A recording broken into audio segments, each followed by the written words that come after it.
Gray says JimBob can get dense slow. That's true. That's also true. So we'll look at some other stuff like that. We'll have Nathan come up first, and that would be, we'll go through that. He did a review. I appreciate when anyone does a review. And out of all the people that reviewed the physicalist argument that I proposed, the ones with effects of physics, you guys recall?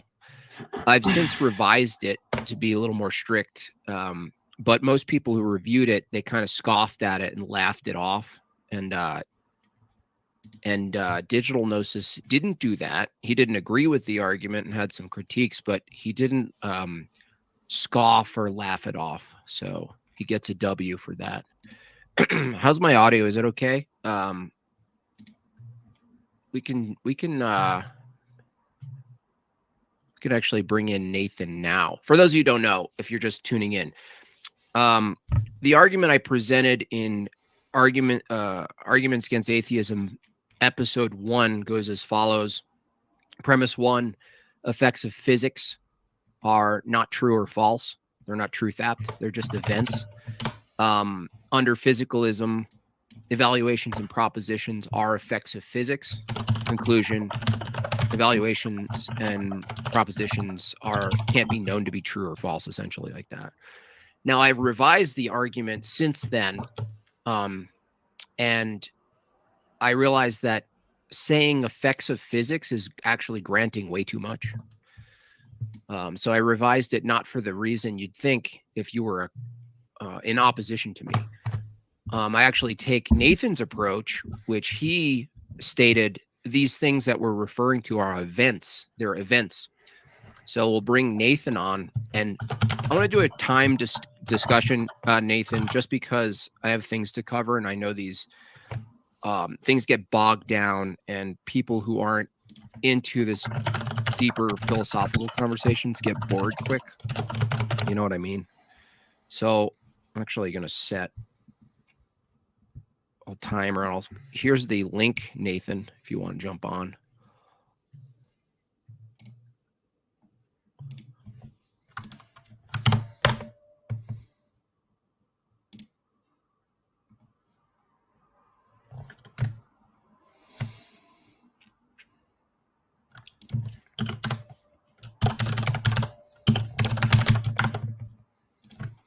Favorite resident opponent. There's also a video from Phrenotopia. It's a channel, small channel, 17,000. How the first animals evolved. Deep evolution dive. We all love getting into that. And then I wanted to get into very few news items. And then Russell Brand also presents likely a very shitty argument for why he believes in God. Now, I understand, quote, theists, Christians in the modern sense think anything's a win when someone says, I believe in God now. I disagree. I don't think it's a win just to say, oh, well, I thought of, Russell Brand's brand of coming to theism or whatever he's going to rebrand it as his own thing, essentially. I don't think that's a win for anybody, honestly. I don't even think it's a win for him. Hello, Nathan. Hey, how you doing? How's it going? Well, let's get your take of Russell Brand. I figured you're going to do a review of that anyway. Like my overall take. So, I mean, he started out obviously as someone who sort of clearly wanted to be a celebrity, I'd say, like his involvement in Big Brother and all those things. And I guess when he was going through his kind of comedy phase and stuff, he was clearly trying to be like edgy, a bit of a womanizer, all those sorts of things. He then became like a really heavy sort of like left-wing guru in the UK. So American people might not be aware with this, but I think it was like 2012 election cycle in the UK. He was really backing Labour, which is like our left-wing party, and he did a famous interview with Ed Miliband, who was the candidate at the time. And that was when then he did this thing called the Trues. And then the Trues, yeah. And he kind of like, I think dropped out of public consciousness a little bit for a while. And I say over the past few years, he's come back into it, but more kind of, I mean, more conspiratorial, but also sort of more focused on American politics and things like that. Yeah. And then more recently, obviously, like last year, all these allegations are, I mean, arguably there's a bit of a journalistic hit piece, right? That is definitely an element Sure. to it. But some of these allegations are also pretty well evidenced and pretty serious too. And then there's Do you think someone like him would use sort of jumping onto a general theist or Christian view as some sort of protective shield? It's hard For to things like say. that? Yeah, it's hard to say whether, like, what his motivations are. Like, is he doing it in a completely cynical way, or, you know, is he genuinely conflicted and distraught, and that's just led him to have a bunch of different beliefs and be in a kind Yeah. of odd I can't really say. Yeah. I can say, though, I feel like I saw him yeah, selling an amulet that protects people from Wi-Fi today. oh, So that's thank sort of God. weird, you know, like, yeah. I think he's like kind of like a relevance hopper. Like he wants to be the guy. Like for instance, my critique of him, his conversion, and there's a lot of these, you know, that ultimately when you convert, quote, convert, and you're still the main guy talking and you're not going into some sort of maybe more silent, deeper pondering or practice, right? This kind of thing. It's called convert zeal. In fact, Yeah, I'm yeah. not even a fully convert to Orthodoxy, and I experienced my own convert zeal where you kind of get on board and you run with it and you're very loud and you become sort of a proponent, and then you realize, oh wait, this isn't actually the practice of what I'm converting to. So I see that with Russell Brand. Yeah, it can be a bit of that. Anyway, Yeah, yeah. thanks for the review. It's an older video, but you brought up it was a TikTok exchange I had, which that was the sort of source of the then thing that I made into like an animated video.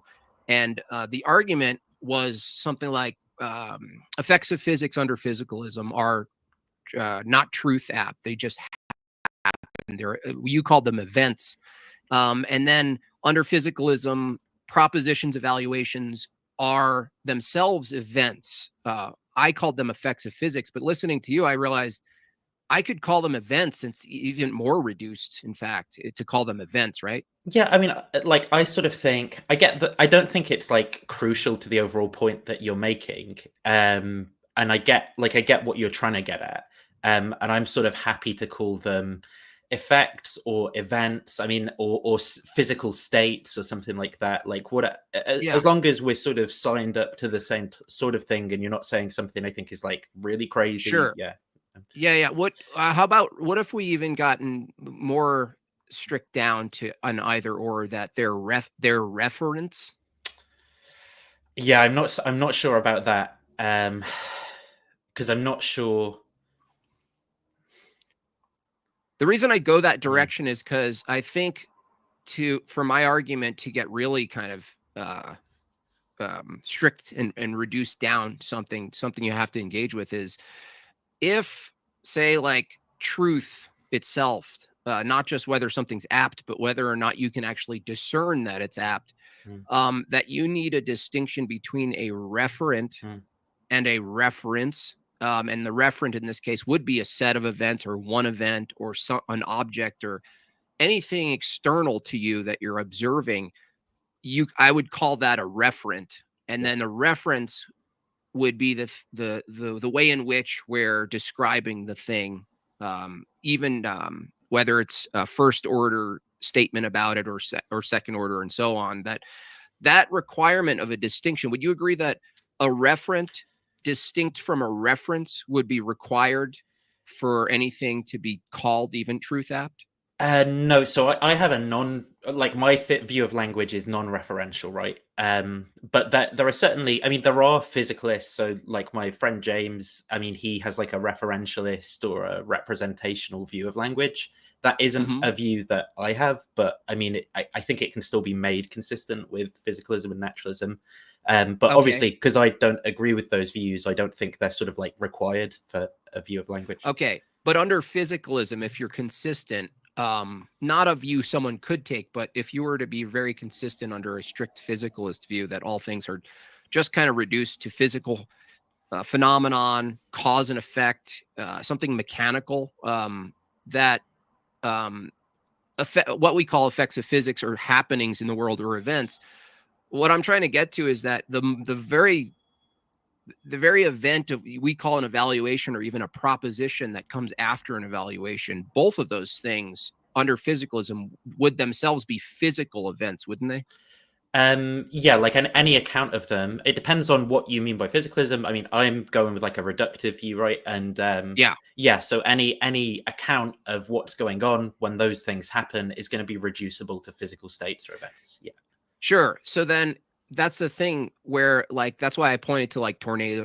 It's a hyperbolic example I of get like that, things happening out in the world. And then if out in the world, there's really no distinction between how things operate versus between out in the world things happening and in the brain, because it's not like, from a physicalist view, it's not some transcendental realm that's not strictly reduced to physical. So if it is physical, what we have is a brain that then does stuff that's constrained to do things, but also determined to do things. And the thing that's happening, called an evaluation, like the moment we're having an evaluation and we're about to talk about it, that very evaluation itself would be an event itself, a physical event happening. And so if that's the case, the question then becomes, well, how can a physical event that's completely and entirely determined by physics be right or wrong or true or false? And then someone, obviously their impulse is to say, what do you mean, Jim? That's so stupid. You evaluate it. But that's the thing in question. It's like the thing that's evaluating the new proposition is now a new event in physical reality that needs an observer. So the reason I set up the effects of physics, using the effects of physics specifically, was that it forces the physicalist. I think so. You can push back on this, but it seems to me that the physicalist is forced to do special pleading for one and only one known physical effect that we know of. Only one. There's only one, and it's called the proposition. But the thing is, if it's true that every other effect of physics we know of, that we have access to in the known universe, every one of them is not truth apt, but there's only one that is, and it's a proposition. I feel like if this is fair, would it be fair to say the physicalist has the task of telling me physically what's different about a proposition that gives it truth apt quality or capability, aside from restating that it has a capability, right? So what is it physically different from other molecules in motion arranged in a certain way in the universe? What is different about this one effect of physics called a proposition physically that gives it this other capability, other than restating it just has the capability? Yeah, I completely get where you're coming from there. So I just took notes of, I think, like the three main points that you made, so I can kind of like go through them sequentially, and I'll try not to kind of go too off the rails. So the first thing you said was about there being no differences between some sort of like physical events out there and stuff that's going on in the brain. And obviously, you're right in some respects, but I would say there also are going to be kind of like relevant differences, and those details are going to be the kind of important things for a theory. So, there's no differences in terms of some respects between like a tornado and I don't know, waves in the sea hitting a beach, right? But there's also some differences in terms of like the causal powers of the physical stuff involved.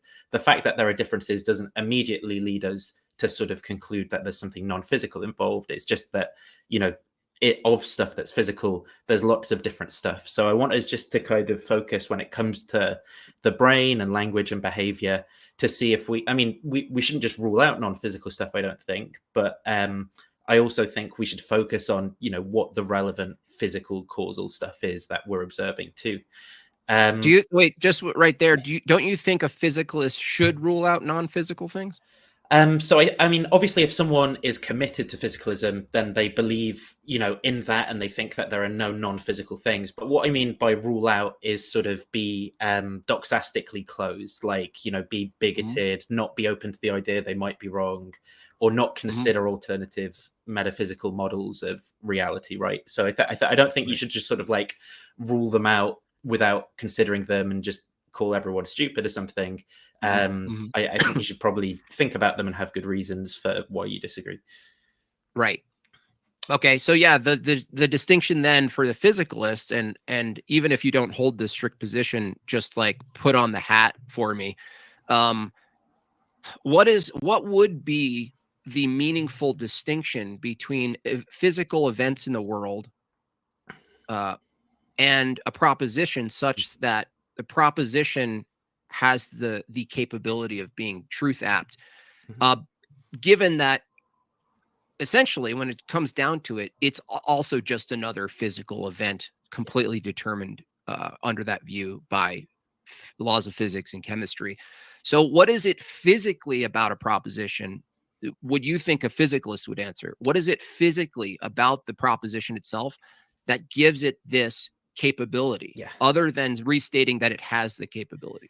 So the part of the problem with this is that the thing that you're asking me to provide an account from isn't a sort of thing that I believe exists, right? So this is like on a representational view. You're sort of saying, look, there's these things like judgments and evaluations and propositions, and by them you mean certain kinds of like special mental states that have properties like intentionality or whatever, like they're about states of affairs and things like that. I actually don't think any of that is true. It's not a part of my metaphysics. So from my point of view, I mean, there's a word, propositions. I'm using it with you now. I can type that word out.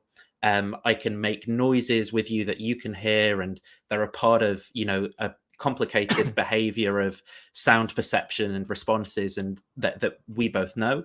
But it's not like... you know, there's no particular representation in my mind or something that's about things that's a part of that. I mean, there are feelings and emotions that I have. There are perceptions that I have. I'm not saying I'm not a conscious entity or something, but there's not like a special metaphysical state that's about physical stuff when I have a sentence in mind. It's quite a complicated mental state even to have a sentence in mind, right?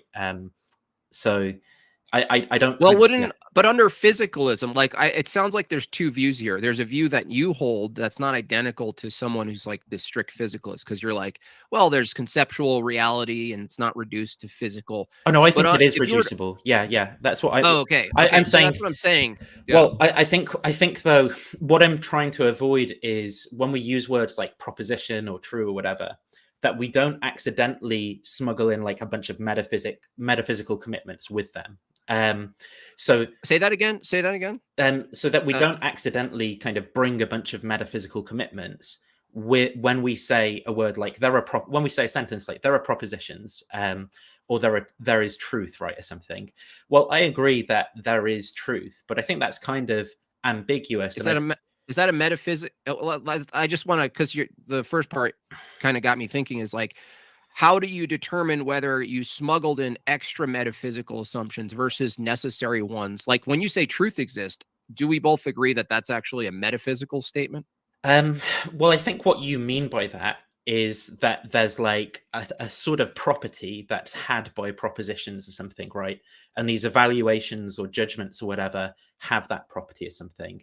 Now that account, that theory, is not a theory that I agree to when I say truth exists, right? I have a different account or theory of what I think is the case in the world.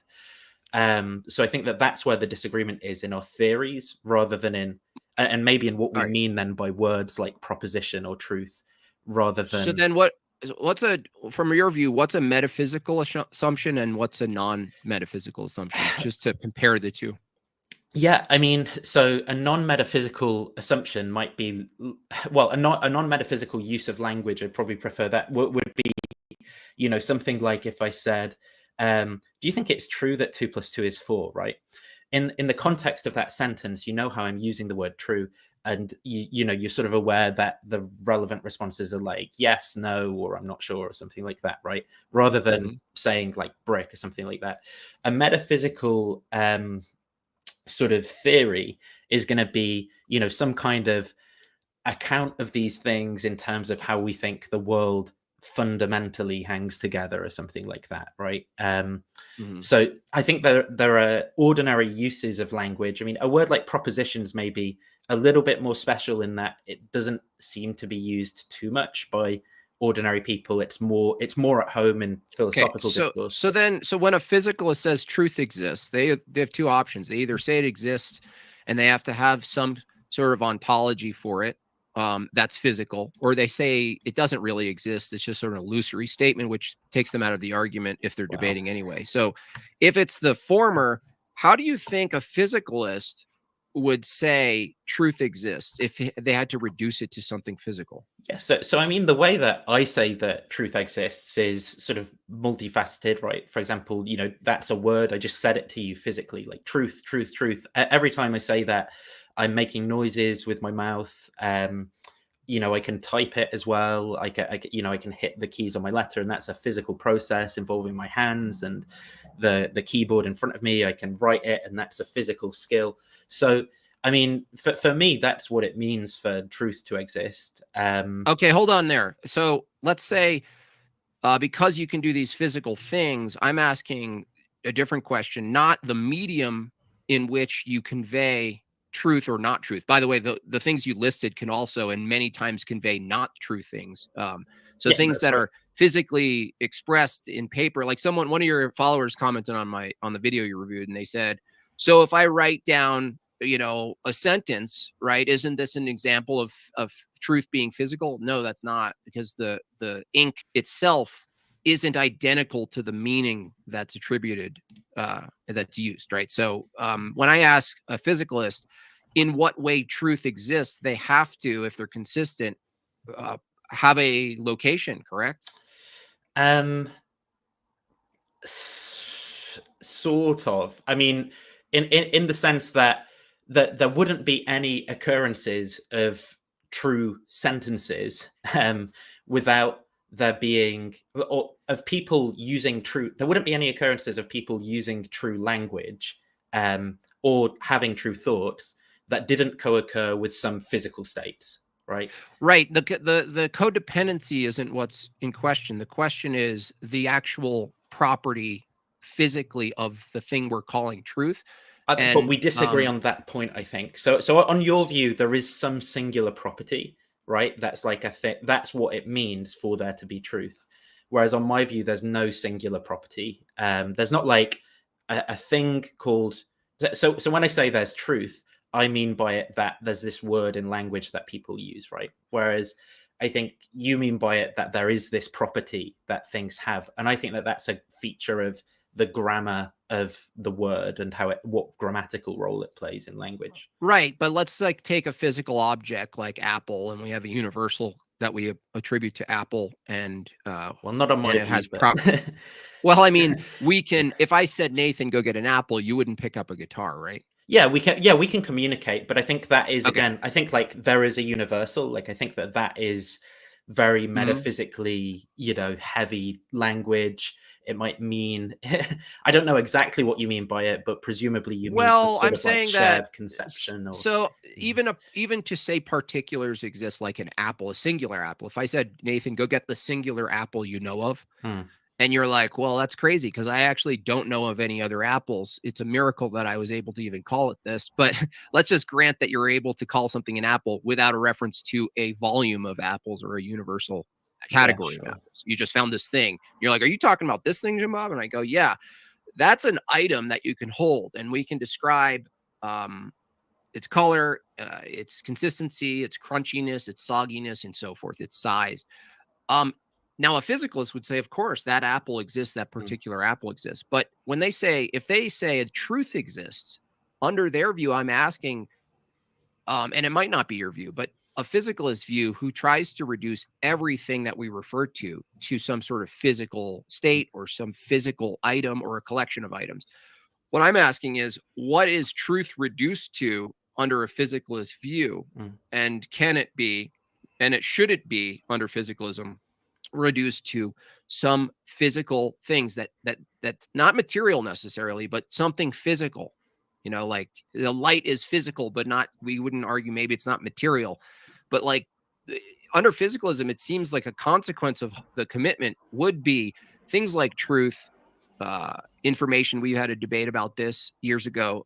These things have to be consolidated to either singular objects or events that can be captured in a sense and viewed as physicality. Doesn't that follow that it has to be? Yeah. So I don't think, I think that's partially true and partially incorrect, right? The sense in which it's true is that I think that there is an account of truth that's wholly reducible to physical states that can be provided. The part in which I think it's misleading is basically because we're using the one term as like a common noun, right? And then we're saying, well, look, for things that are common nouns, we can sort of point at them, so and say, like, what, ask questions like, what sort of thing is it, whatever.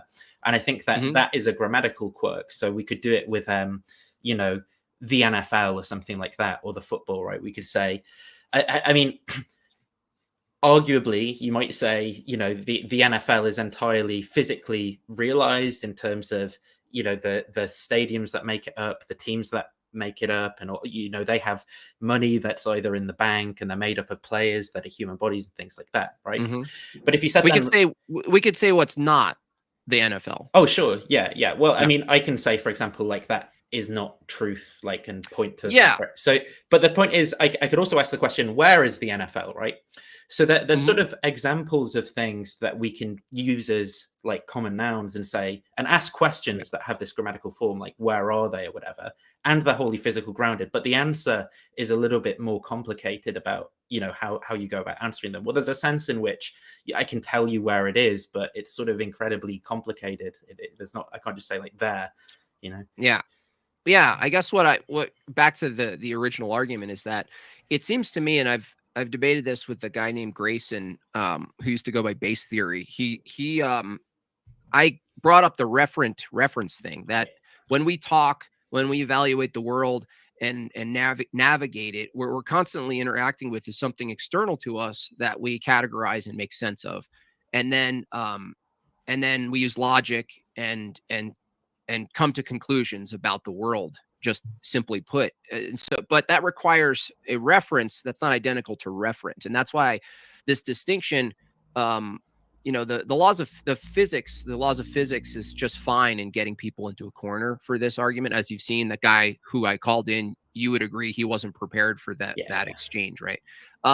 Now, I didn't know he wasn't prepared. These people go on TikTok, and you know what I mean. It's I get it. They're defending positions, and if we both agree, he's actually not in the position to defend the position. He's not actually in the position to do it. Yeah, but, people engage with different purposes, and, like, you know, some people do it for sport, and then they're not prepared. It's entertaining as well. But this is and I'll try to wrap this up on this, and you can come back on at a different time to get into this, because I wasn't planning on this. No worries. Is that under physicalism, if there's something called a referent out there in the world that we're describing, but under physicalism, the thing that's doing the describing is also a new referent, then how do you distinguish between a referent and a reference if the references themselves under physicalism are events in the world that just keep unfolding? It seems to me, for truth to be possible, not only knowledge, but like truth to be obtained in any way, that you have to have this necessary distinction between a reference, which requires this mind element to evaluate things, and the reference. But if all are referent, and if all references under physicalism reduced to just more sort of microscopic neurological reference, a collection of particles and chemistry, I'm not sure how the physicalist has this a justification for the access to evaluating these set of events, because the very evaluation of the set of events are a set of events. Does that make sense? Yeah, I think I get what you mean. So, I mean, just to clarify that this isn't my view, because I have a non-referential view of language. And I also think the other objection that you raised, like, is still for a referential view is going to be a problem. The one you said where you were like, look, now you owe me some kind of account. of why these physical states are like the special ones that can represent things. Why are they special? Why are they special effects of physics? And I agree that that is right, and it's a problem. I would just say, in terms of theory comparison for non-natural views, that's basically the same. I think neither account has anything there, basically. So they're equally bad. Like there's just nothing.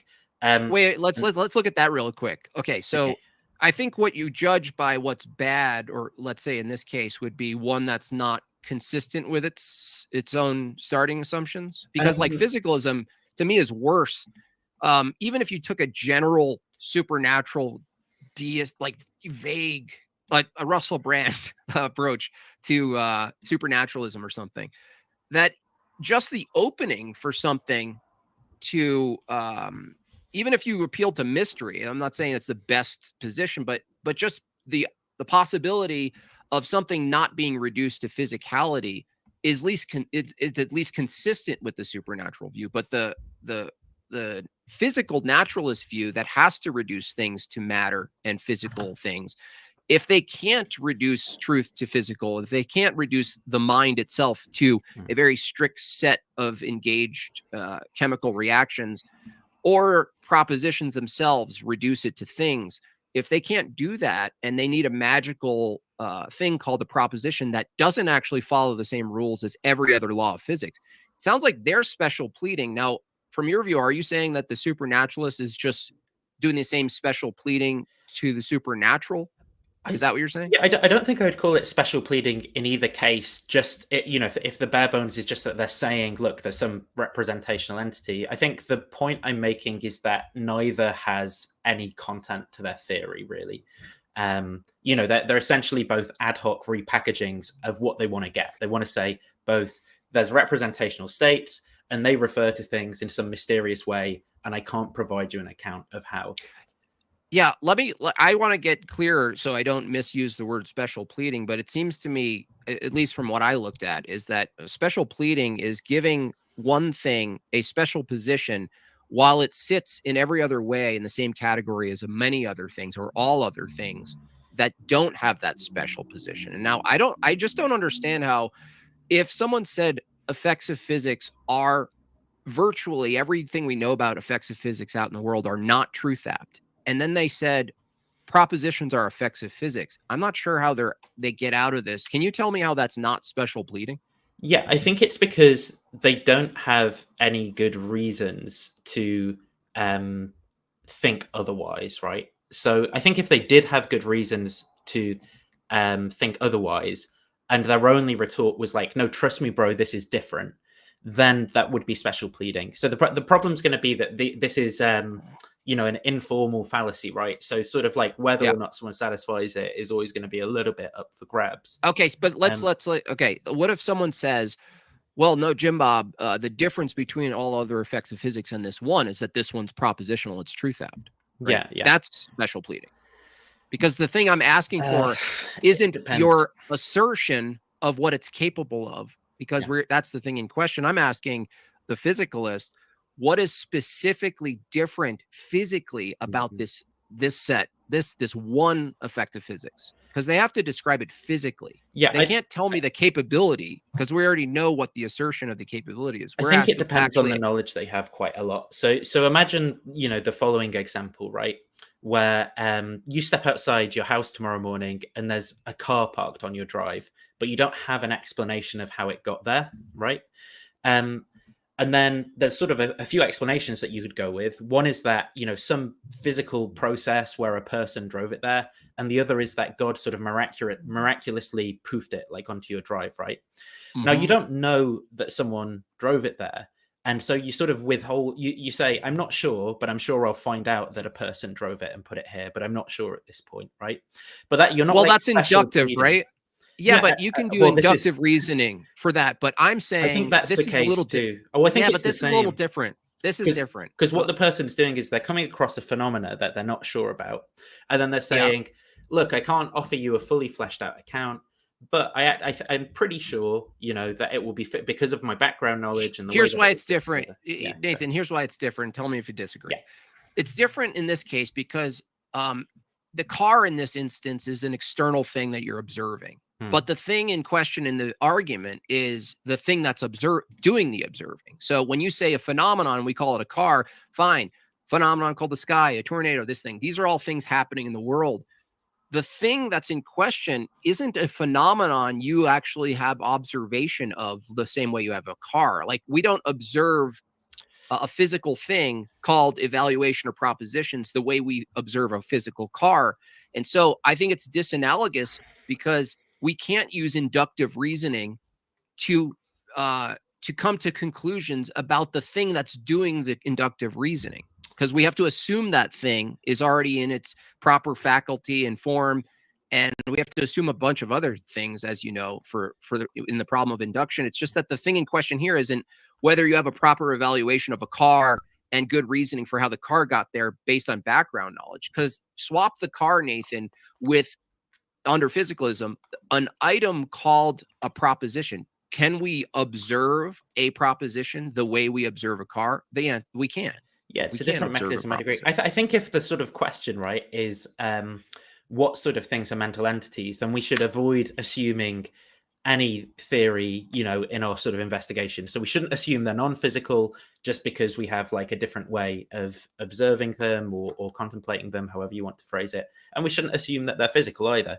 Instead, what we should do is consider the reasons and evidence that we have at our disposal, compare models, and see which one sort of ends up best. Yeah, but that's the thing in my argument. Comparing models itself would be a determined effect of physics. So when you go to comparing models under empiricism, if you grant yourself a mind, and that's not the thing in question, yeah, you can go out in the world and view models and represent things and form simulations and all the stuff you can do. It's just that the thing in this case is, well, the question we're asking is, because you said, well, we shouldn't just assume something's false or true. Well, I mean, not in all cases, because if the entailment of a view is that you're forced to assume something, and the way you get someone off of that view is to demonstrate something's impossible, let's say truth itself is impossible under a view, isn't that a good enough reason to assume it's false if it reduces to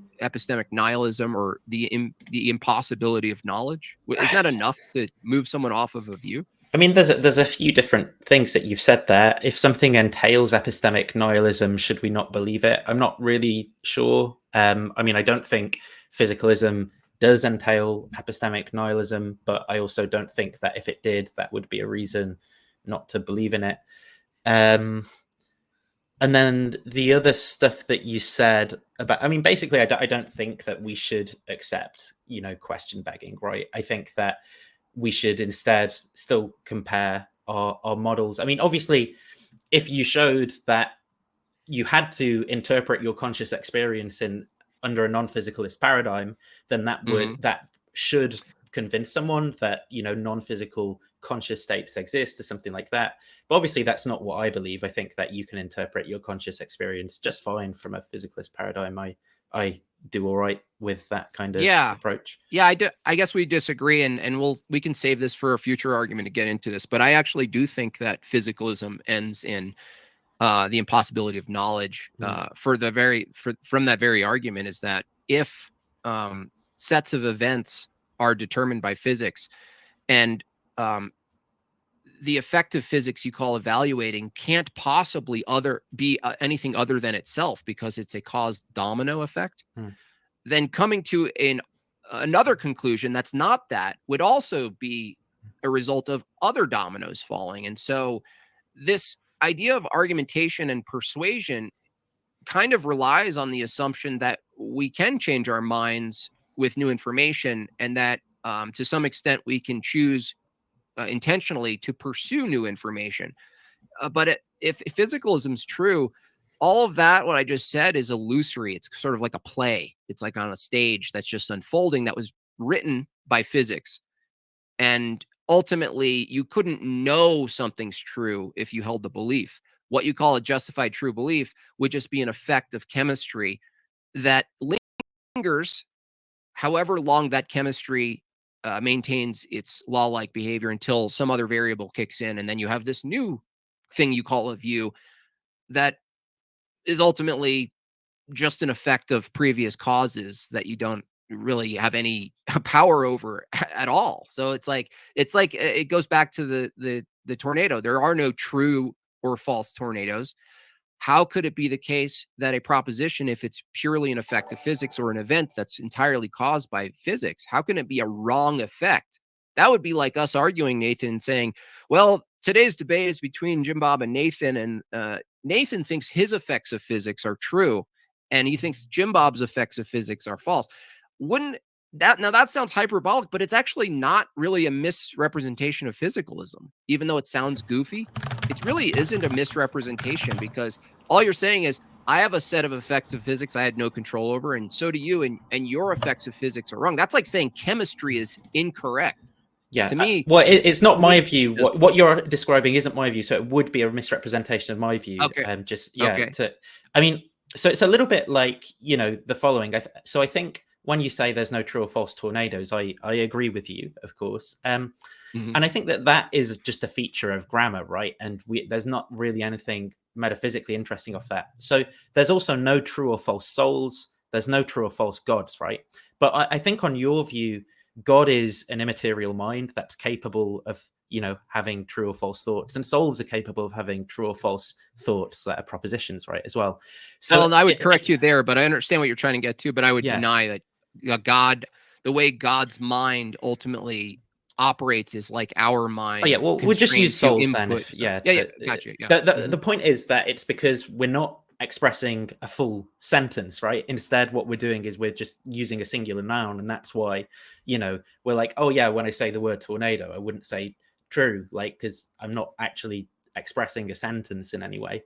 There was one argument you gave there, physical effects can't know about themselves, because I think you were saying like, all physical, if physicalism were true, then reality is exhausted by physical events, but then you'd have like those physical events sort of referring to themselves. You'd have a thing called a reference, which is itself under physicalism a referent that's assumed to be evaluating the referent, the other thing that's happening in the mind. So what happens like visually is there's a brain under physicalism, and things happen, and there's sort of this magical electricity and all the animations, right? And that's an event, right? But if the mind is something that needs to observe that event, but under physicalism, the thing that you're pointing to, that's the mind that's observing the cool electricity, if that itself is new electricity, then you need this other observer that's not reduced to the physical, observing that new electricity. But if the new electricity is always the thing that's observing the previous electricity, there's really no distinction between the latter and the former. That means the collapse of referent and references is inevitable, and you can't escape it, because everything you call a reference requires this other thing that's a mind that's sort of not identical to the electricity happening neurologically. Why don't you has think, to be? Why don't you think that's a problem for non-physical minds, right? So non-physical minds, they know about themselves, right? They're the things that have representational propositions. They can know about them. Like, you can think about your non-physical mind right now, and isn't it that? Why is it not the same problem in that case? Wouldn't problems be a consequence of a supposition or a presupposition? That's what we would determine a problem is. People have to have just to determine. People have to have beliefs to think there are problems. So if my belief was fundamentally that we operate inside of physical reality, but we're also participating in something that's not reduced to physical things, just that statement alone allows for both to coexist and allow for the evaluation of the physical and not reduce, because there's no commitment to reduce the evaluations, from my view, to the physical. Not to the physical, but you're reducing it to a soul, right? And then the soul, to a person, the soul is representing itself when it considers itself, right? And so you've got this self-referential issue of one substance referencing itself in the exact same way as the physicalist would have. Well, I would actually look at it a little bit different. Is that the thing? Okay, the self-referential aspect that you're pointing to in this case, in my view, something called the nous, the heart, the thing that's discerning, and then there's the intellect, and they work together. So that the mind does some work, reasoning, rationality, And then there's this other thing that's making sort of judgments that are not entirely based on just pure rationalism. Like there's intuition and all these other things. But put all that in a little basket, right? Under my view, you're saying that it's a problem that the thing that I call the soul or the mind or the person, regardless of how I describe it under a Christian view, you're saying it's referencing itself, right? Well, I think your criticism was, the reference and referent can't be the same thing. And I think that if that is a problem, I mean, I'm not convinced it is, but if you buy that that's a problem, I think that it applies whatever substance that you attribute, solely stuff to, just as long as it can represent and know itself. Well, yeah, if there's, I guess there's two problems here. One is the consequence of physicalism and the inability to reduce something to physical. Which under that view would cause a problem between the referent and the reference. But you're saying the latter problem of not distinguishing, you're saying my view can't make a distinction between a reference, the mind, the description of the thing, and the thing itself. I'm saying I think that your sort of counter argument applies in the same way to this non-physical theory, because non-physical mind, souls, persons, whatever you want to sort of like call them, they're non-physical things that you're reducing stuff to that. And then you're saying they have these mental propositions, and those mental propositions can refer back to themselves, so they can be about the thing that is expressed. Thoughts about thoughts. Thoughts about exactly thoughts, right? Okay.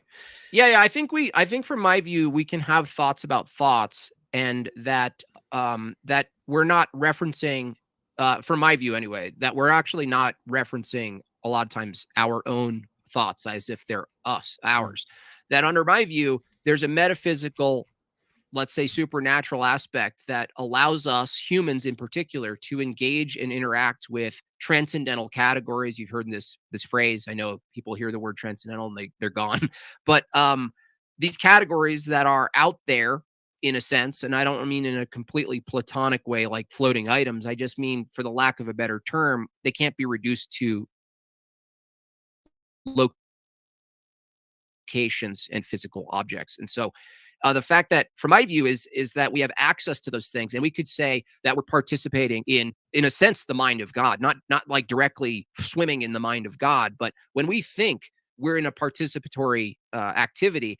And that also states that we can engage with and interact with thoughts that are not godly. And so it's not fully autonomous in a sense. Like, we're not from my view, we're not isolated to just the view that thoughts are generated from the bottom up, but rather accessed from the top down.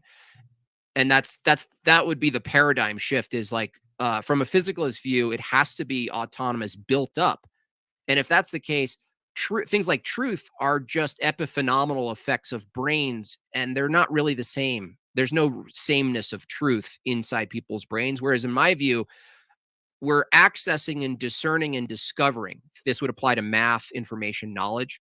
And I think the distinction here is whether or not a view holds that we're discovering truth, knowledge, etc., or it's being generated, is a major contention, I think, between our views right here.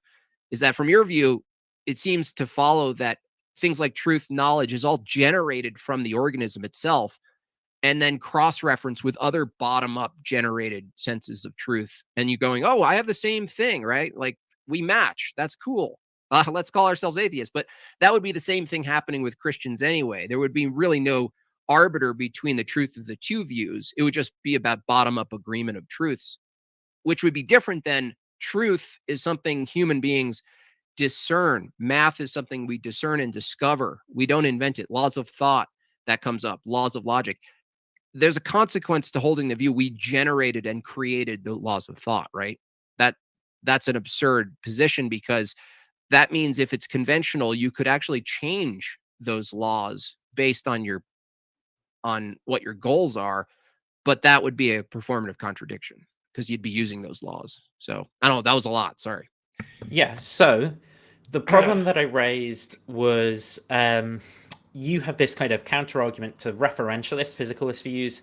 Referentialist physical views are not my own, but some physicalists hold them. I don't think there's a problem with them that you think there is. You claim that part of the problem is that you would have the things that are doing the referencing referring to themselves, and that would be a problem. But then on your non-natural view, you have the things that are doing the referring to themselves. And I said, so why is that not a problem for your natural view? Then the reasons that you gave me, if I were to, so I'm going to try and give you those reasons now from a naturalist perspective, and see if you buy them back as objections to what you said about, why a physical representationalist view can't work. So if I just said there's a natural capacity that allows us to do it, we're in the universe, it's not fully autonomous in a sense, we're not isolated to the view that thoughts are accessed from the top down. This would be a paradigm shift. It has to be bottom up. Truth is just an effect of souls on your view. It's only coming from the top down. This applies to maths, information, and knowledge. And, we disagree about whether it's being generated or discovered. Your view is that it comes from God, top down, and that's a problem. And then you're like, oh, cool, let's call ourselves Christians on your view. But it would, if you were right, it would just be about top-up disagreement. But we do disagree about maths. Mathematicians disagree all the time. So this shows that it's bottom up. If it's conventional, if it wasn't conventional, then you wouldn't be able to change maths, but you can change maths. Would all of that sort of persuade you that a physicalist is, because those are sort of the same reasons that you just gave me for the ensouled position, right?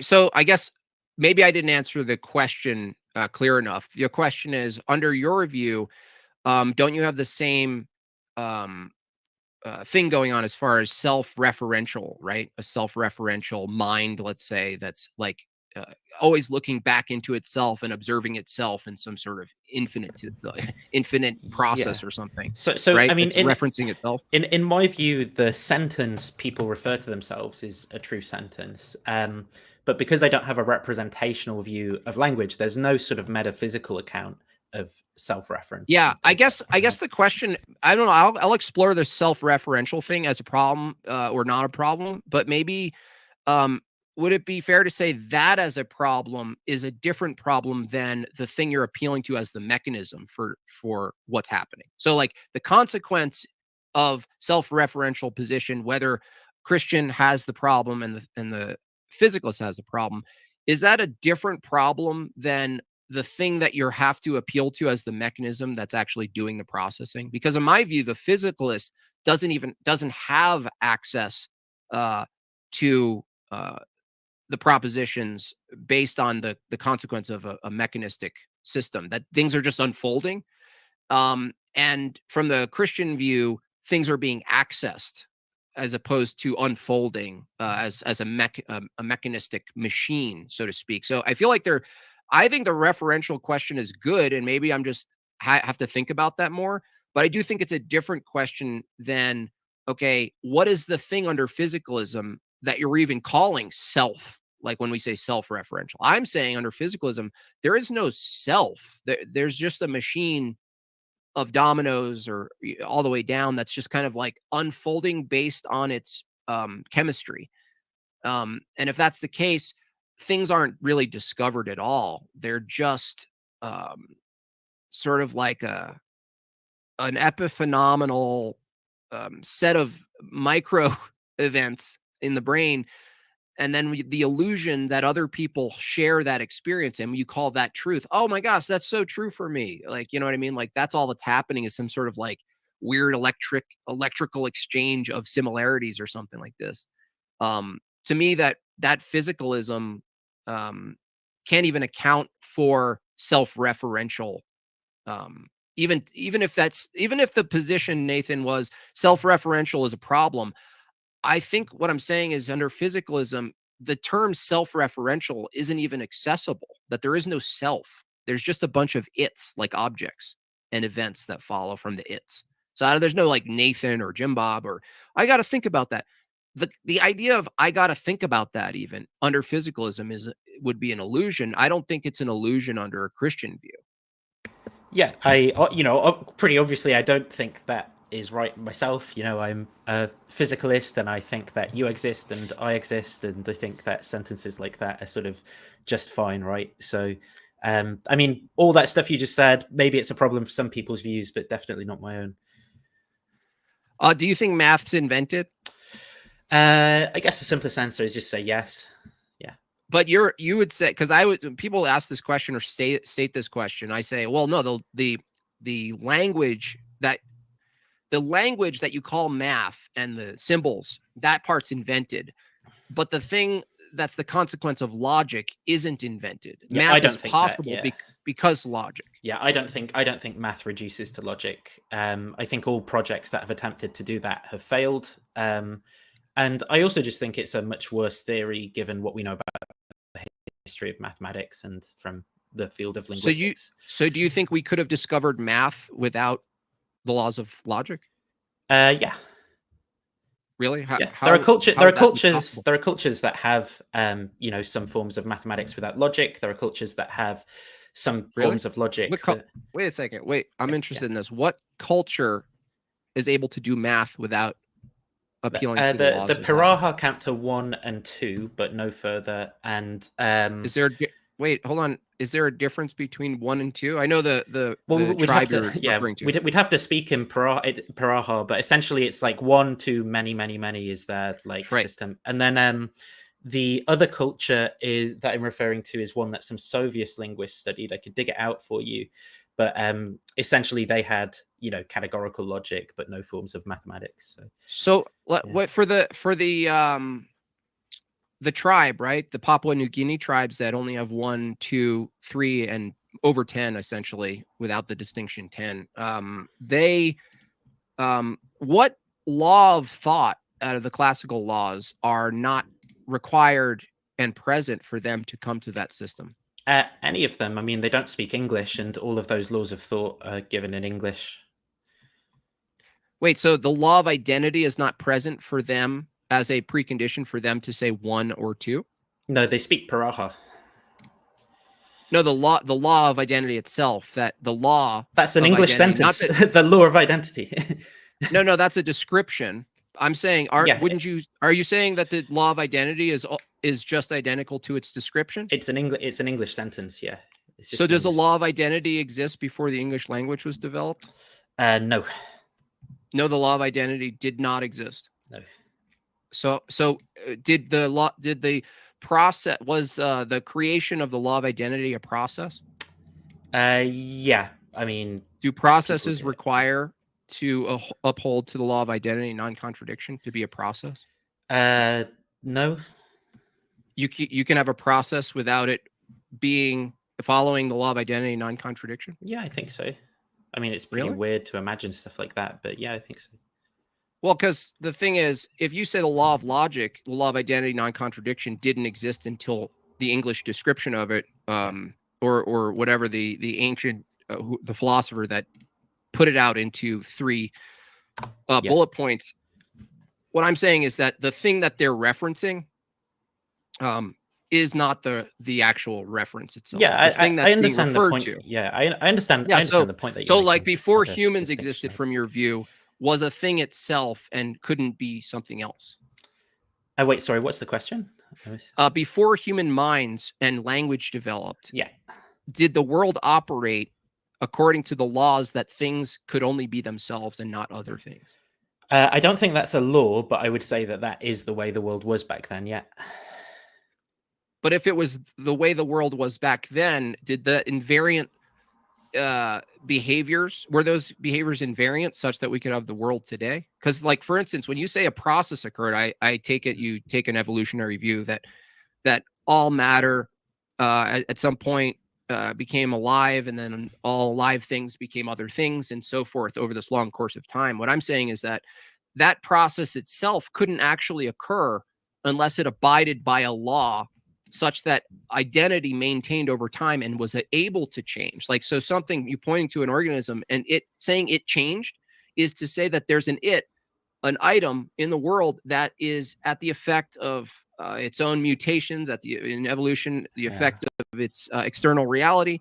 And that I'm saying that itself is the thing we're referring to when we say law of identity. We're not referring to the description of the law of identity. We're referring to what is it we're describing.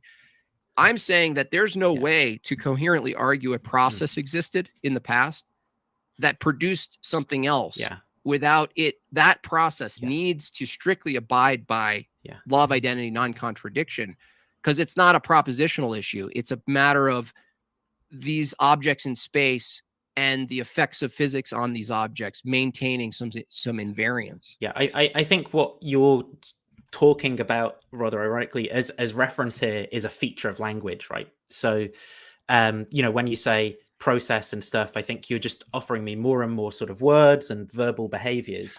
Well, no, there's to be fair, Nathan, there is a process that precedes our ability to make words, right? I mean, I would describe it so, but I'm doing that in language, right? I never step outside of language to communicate. Okay, but let's take a more simple approach. It was required for you to be born, right? To then grow up into someone who can use language, right? Yeah, I believe so. Yeah. So that process of being born preceded your ability to use language, right? Yes, but your description did not precede my understanding of it. Okay, I said you're basically saying because you're using language post-diction to describe a past, therefore the law of identity that you're using for language doesn't apply to the past, and I'm saying it does. Well, no, it does necessarily apply. I mean, apply just means we can talk about it now. On my view, that's the difference, right? Whereas on my view, for apply to hold, it would have to mean that people are thinking in those terms then. Like, I can imagine the past and describe it in the languages I know. I mean, that's not a problem. Okay, without describing, right? Let's say but for it to exist at that time, there'd have to be people either talking in that language. Yeah. The thing is, for the law of identity, not the phrase, the law of identity, but the thing we're referring to, that items are themselves. So when you say the thing we're referring to, I mean by that the language, right? The language did not exist back then. On your view, I know you mean something else, but that's what we disagree about. Right. So, for instance, we have language to describe the law of thermodynamics, right? Yes. Is the language used to describe the law of thermodynamics identical to the behavior we're describing? I mean, there's a linguistic behavior in producing thermodynamic equations and talking about them. No. The actual laws, like past events with them. Yeah, I don't know, increased entropy, hot to cold, high pressure to low pressure. This is a behavior that existed, and then humans looked and we developed language and we're able to describe the thing that maintains as some sort of lawful behavior. What I'm asking a simple question is, our descriptions of the laws of thermodynamics, are they identical to the laws themselves? Yes. They are. Yeah, the laws are human descriptions. Yeah, the laws are human descriptions. I didn't ask if I agree descriptions are human. I'm asking, are the descriptions identical to the phenomenon? I mean, the phenomena is a piece of language, right? So, is the phenomenon itself, the laws of thermodynamics, let's say, are the phenomenon that we're pointing to and observing, is that phenomenon identical to our language? And pointing to and observing is a part of language, right? So yes, that's taking place in language too. Well, no, I didn't ask whether we need language to describe. Yeah. I understand what language is. I'm asking, are the laws of thermodynamics identical to language? Yeah, the laws of thermodynamics are linguistic. They're language laws. People say them, they write them down. So the phenomenon of hot moving to cold. Joey, interruption. Yeah, some animals can identify themselves in mirrors separately from others. He is saying meaning does not exist before the description. That's like saying people couldn't boil water before they knew at what temperature it boils. Mm-hmm. Hok tuah, I spit on you. I understand. I actually agree with the last part of Vigean's statement, is that Water boiled, right? Water boiled, like if you go to hot springs, the phenomenon of water boiling precedes our ability to describe water boiling. The fact that we can, Nathan, describe anything means that the thing we're describing precedes our description. Otherwise, what are we explaining other than something in the past? Yeah, we can describe past things. Yeah, I'm asking those things, Nathan. Let me say it more clearly. Well, you're asking me, would you say it's true of the sentence, the laws of dynamics, the laws of thermodynamics? No, not true. Not propositionally true. Yes, no, yes. I mean something else, Nathan. I mean this. If there's anything to describe, does it follow that it existed before you described it? If there's anything to describe, does it follow it existed before you described it? I don't think so. Like, it could just exist. So you describe things into existence? No, as in, like, I could just be describing things that exist co-presently with me. I'm not really, the question's a bit strange to me. Okay, so let's take something very basic, like the movement of stars. Take any model. You can do pre-Copernican or post. It doesn't matter in this example. Take any of those models. Does it follow? Does it make sense that before you use language to describe the movement of the stars, that first the movement of the stars needs to be happening? Well, I mean, what you mean by that, the movement, I can assent to your language, right? But the problem is that what you're doing is you're putting statements next to other statements, and then you're assuming that some of these statements are going to bootstrap you to things in themselves, but you're never getting outside of language and doing that. Okay, we're always having a conversation. I understand, but it's not answering the question. Let's do it a different way. Do you take the view that truth is what comports to reality? No. Okay, all right. So do you take it that reality existed in a particular way such that we're now capable of describing it? Do I think the world existed before we described it? In a certain way before we were capable of describing it? Yeah. Is there a world that exists in a particular way? Yes. Such that it could even produce human beings, from your view, that are capable of, that's what I'm pointing to, is that that phenomenon that you point to, called the past, the world existing in a particular way. Would you agree that that world existing in a particular way, the particular way it existed happens to be following the laws of let's say the law of identity itself? That it follows that law. I don't think it's true that it follows the law of identity. I think it can be described by the law of identity. It's not bound by the law of identity? No, I don't think that there's any binding. I don't understand what that even means. It means that an object can suddenly not be itself and be some other object. Yeah, no, but I mean, like, I can't imagine that. I don't know. I don't think that's even a possible state of affairs. Like, I can't imagine. Right. Yeah. I think we agree that we can't imagine a state of affairs in the reality we exist, and a past. We can't even imagine a past without that past abiding by the law of identity and non-contradiction. Like, that's not a law binding something, really. I don't think that that's a law binding something. Yeah. Can a planet be a non-planet? Can it become can a planet like become Pluto. Something else? Like Pluto. Well, no, that's a description. He was just wrong about the classification. Well, we changed the classification, is what happened. Okay, so can an object not be itself? I mean, I'm not really certain, but typically, no.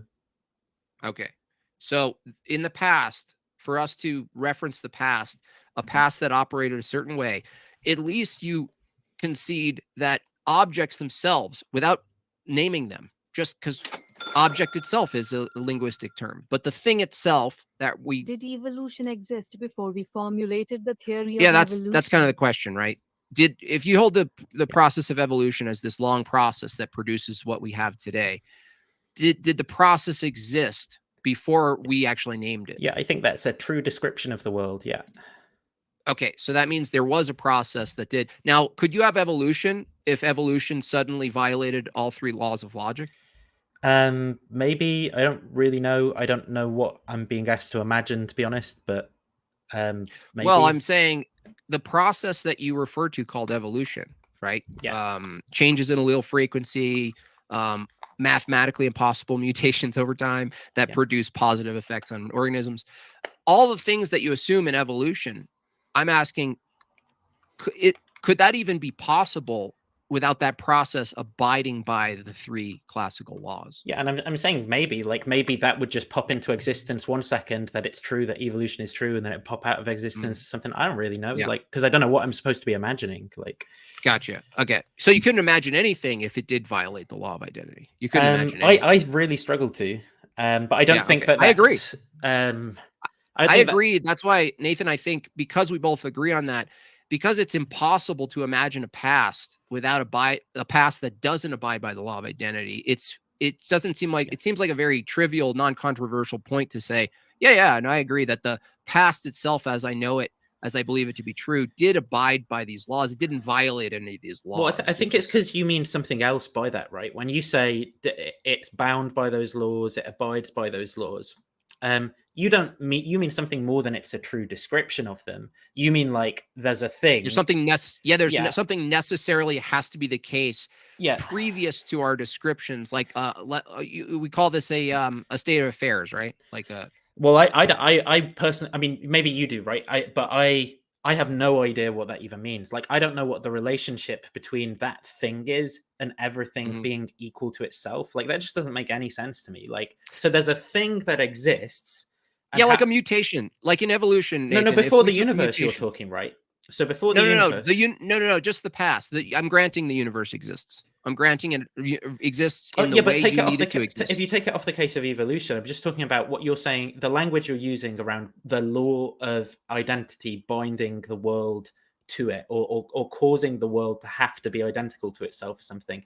I'm finding that language very odd. Like, I just don't know what that means. Are there constraints, right? Are there necessary constraints to processes for them to be recalled post-diction into existence? There have to be constraints. Like, you can't point to the process if the process could also be not the process. Yeah, there are things I think have to be true for me to say other things are true.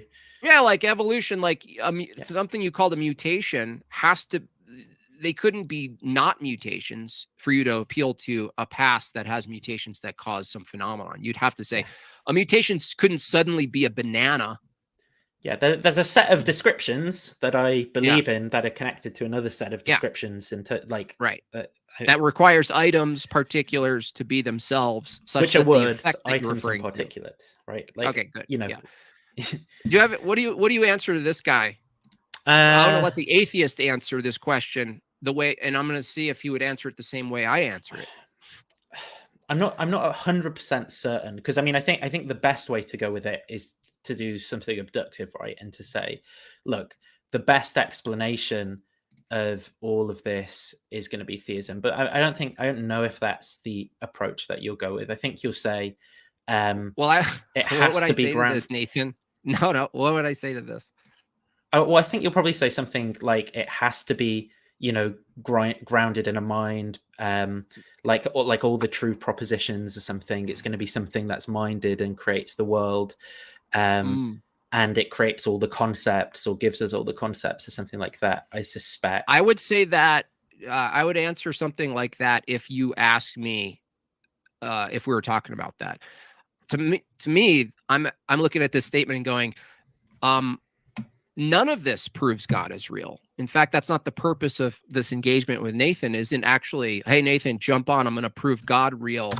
Physicalism false or incoherent doesn't prove God real. In fact, it's like that wouldn't be a good argument. In fact, so that's the answer I give. None of this, what we're saying, proves God's existence. But that's also not a gotcha, because it's not the context of the conversation. So now, could some of the problems in physicalism, if you could force someone from a physicalist view off of their view because inability to account for something, also paired with the notion that people should account for something or should make their view coherent, maybe it's a bridge, but it still doesn't tell you who God is. So, and Nathan and I would both agree on that, but that's not the purpose. The purpose was like looking at this old argument called all physical events are indiscernible, and there's no meaningful distinction, in my view, still in physicalism, between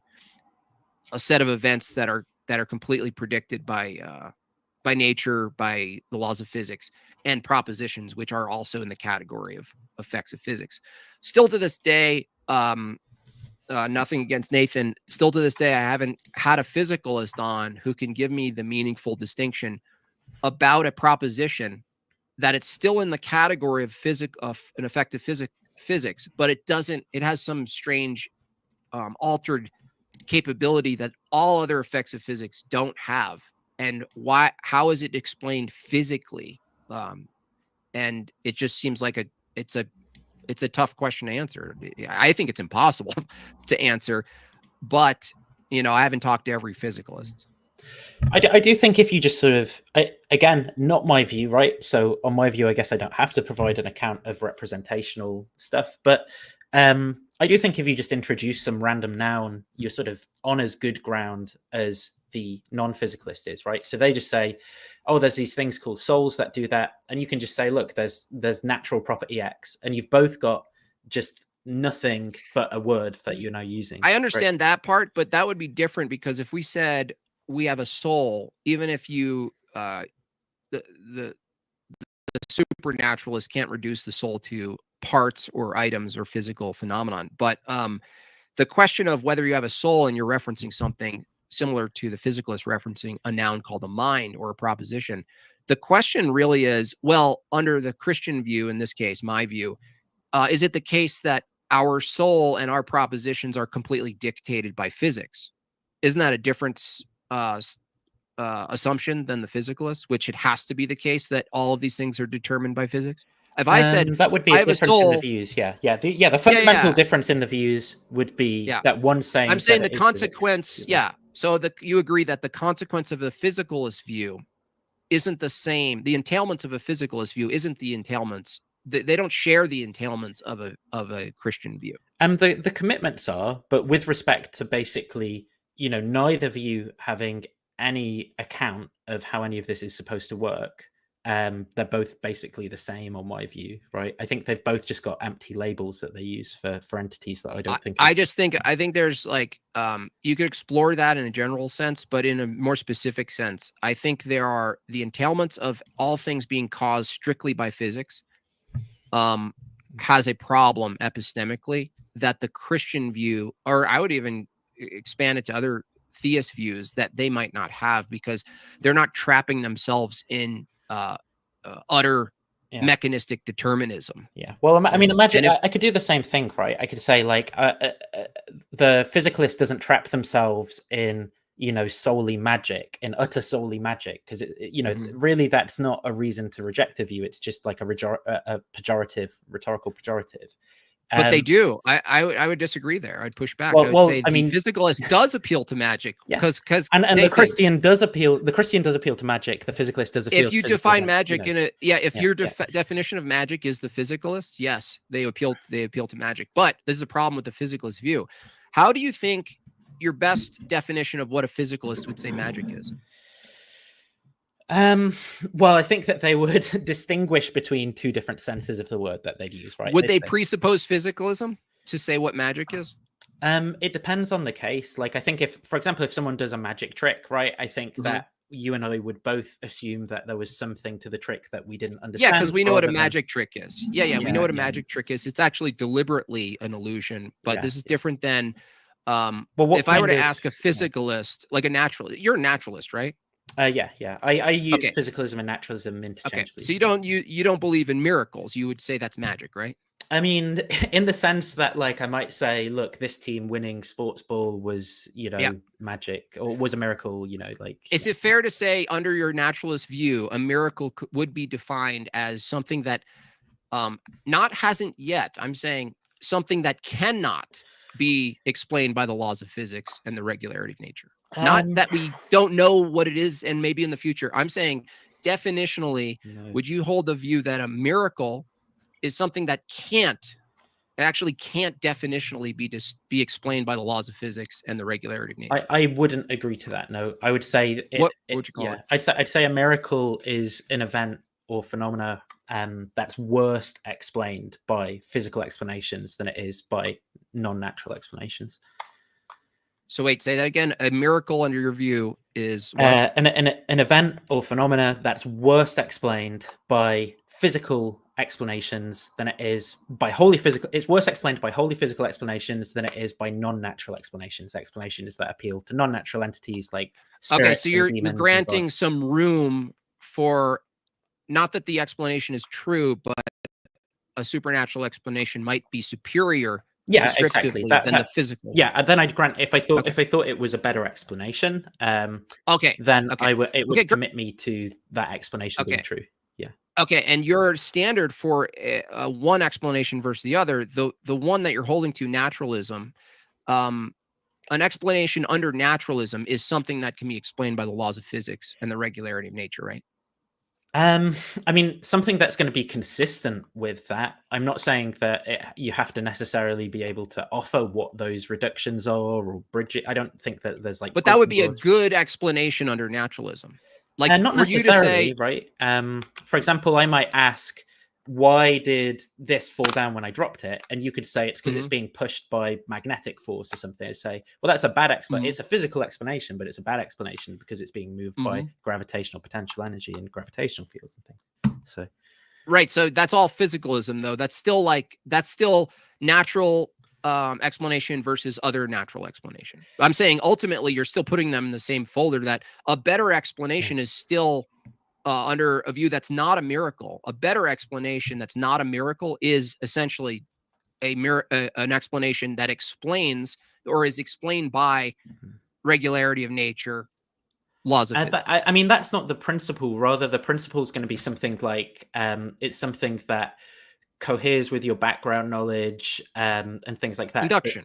So given that obviously I'm a naturalist, right, that is going to mean maybe different things than what it means to you in terms right, of but I don't think different than what I explained is that ultimately you just referred to background knowledge. Background knowledge, what you're really saying is you're using inductive reasoning. You're referencing regular events that seem to be regular, and to this point you have no reason to deny that they're regular.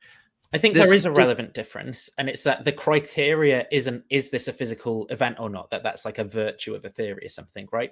And that the reason that that's important is because if we were comparing theories and you had a really good explanation of some phenomena that wasn't physical, then I wouldn't rule it out on the basis that it wasn't a physical explanation, right? Instead, I would rule it out on the basis of other things potentially, right? Yeah, that's why I try to get down to, you hold a naturalist position. And there are assumptions that you find reasonable from that view. And then when it comes to explaining phenomenon, you define a miracle as something that's could be potentially better explained by non-natural criteria, right? Right. And I think that's just definitionally what it would be. I would actually just go back to my first statement, is that if it were a miracle, in fact, a miracle, it wouldn't be explained by natural phenomenon, right? No, I don't think that's right. I think there could be just a bad natural explanation of what happened. I mean, so here's like a candidate. No. Hold on a second. Not bad, like, oh, we got to do better. I'm saying let's skip to the end where it cannot be. We come to the conclusion that it just cannot be explained by the laws of physics. I don't agree with that, basically. Oh, you're saying that there's always a hope.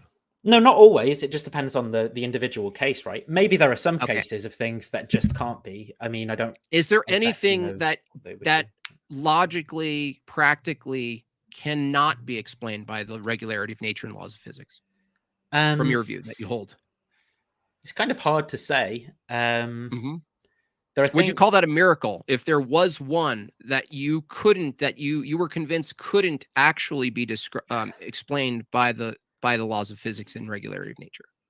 I mean, I think so, probably. It's I don't really know what I'm imagining, though. It's quite hard because all of the sort of things that are in my mind, like reports of resurrections or like exorcisms all that, and things, like they're all things that I do have physical explanations for. So I'm struggling to like imagine a case. No, it would be hard to because all of those things are in the natural world. They actually are referencing and comparing to everything else in background knowledge, in inductive. Do you see people walk on water? Well, it doesn't make sense. Do you see this? Well, it doesn't make sense. However, there is one thing that I would see where you go with this, is that The one thing that I would ask you is, can the regularity of nature and the laws of physics explain their own existence? In principle, yeah, it just depends on. I mean, it seems like there's so much in what you just said, right? Like, what do you take explanation to be, and what do those sentences mean? I mean, it's going to be hard because I take explanation to mean something like psychological satisfaction, right? And then I sort of connect successful explanation to being able to pragmatically do things with the contents of your theories. But that right there would already have in motion the laws of physics, so that induction's possible and all the things you're given access to in the world that we have. But I'm asking a different question.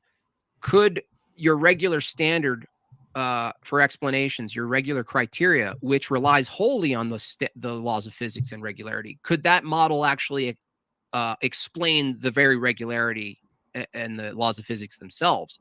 Yeah, I think so in principle. Like, you could provide models that would be within the regularity physical universe and would be would cognitively satisfy you as to why the universe was regular and stuff like that. Like, I think, for example, just contemplating about the passage of time, for example, and what but Nathan, wouldn't that statement itself say that, well, the laws of physics are explained by the laws of physics that precede the laws of physics? Isn't that kind of what you just said? Depends what you're asking for when you say explained by, right? If you mean like make me satisfied, then maybe I do need to say something else, and that's just a feature of your psychology rather than the actual content of what the theories have to say. Well, I mean, do we agree that the laws of physics are referring to some, at least ostensibly, repetitive behaviors in nature? Yeah, they're descriptions of things like that, and also our activities in them. So, for example, when we say, bits of language that we have, like temperature rises, well, that's connected to the instrument that we used to measure temperature, right? The thermometer. But it's not strictly true that temperature rises, that there's something that rises. That's a feature of the language of physics that we've created. That was an old measurement device that we no longer use. And so, I mean, it's true temperature rises, but that's a dead metaphor, and scientific. Wait a second. Didn't we use fire before we understood temperature? Yes. The concept?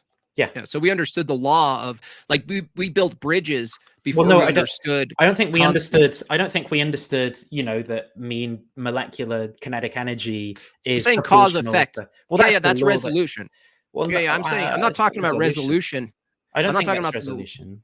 I think it is the resolution in which you're able to describe what is happening versus what the fact that something is in fact happening. Well, resolution to me means to sort of bring something to an end, right? And I don't think. I'm sorry, I meant pixelation, like high resolution. I meant like revolution. Okay, I see. That's what I'm sorry. Miscommunication there. Yeah, you're saying it's describing the same thing. I mean, look, I could describe those laws, but again, on my view, they didn't have those laws, right? So from my point of view, I would obviously look back and describe that and say, that's the laws of temperature working or something. I understand. I'm saying all the things that we use to describe and call something non-miracle entirely natural rely first on the regularity, in which case none of the thing we're describing as non-miraculous or miraculous or having this argument is possible without at least this steady flow of regularity. But the question you're asking, right, is does the world have to be the way you think it is in order for all you think to be true?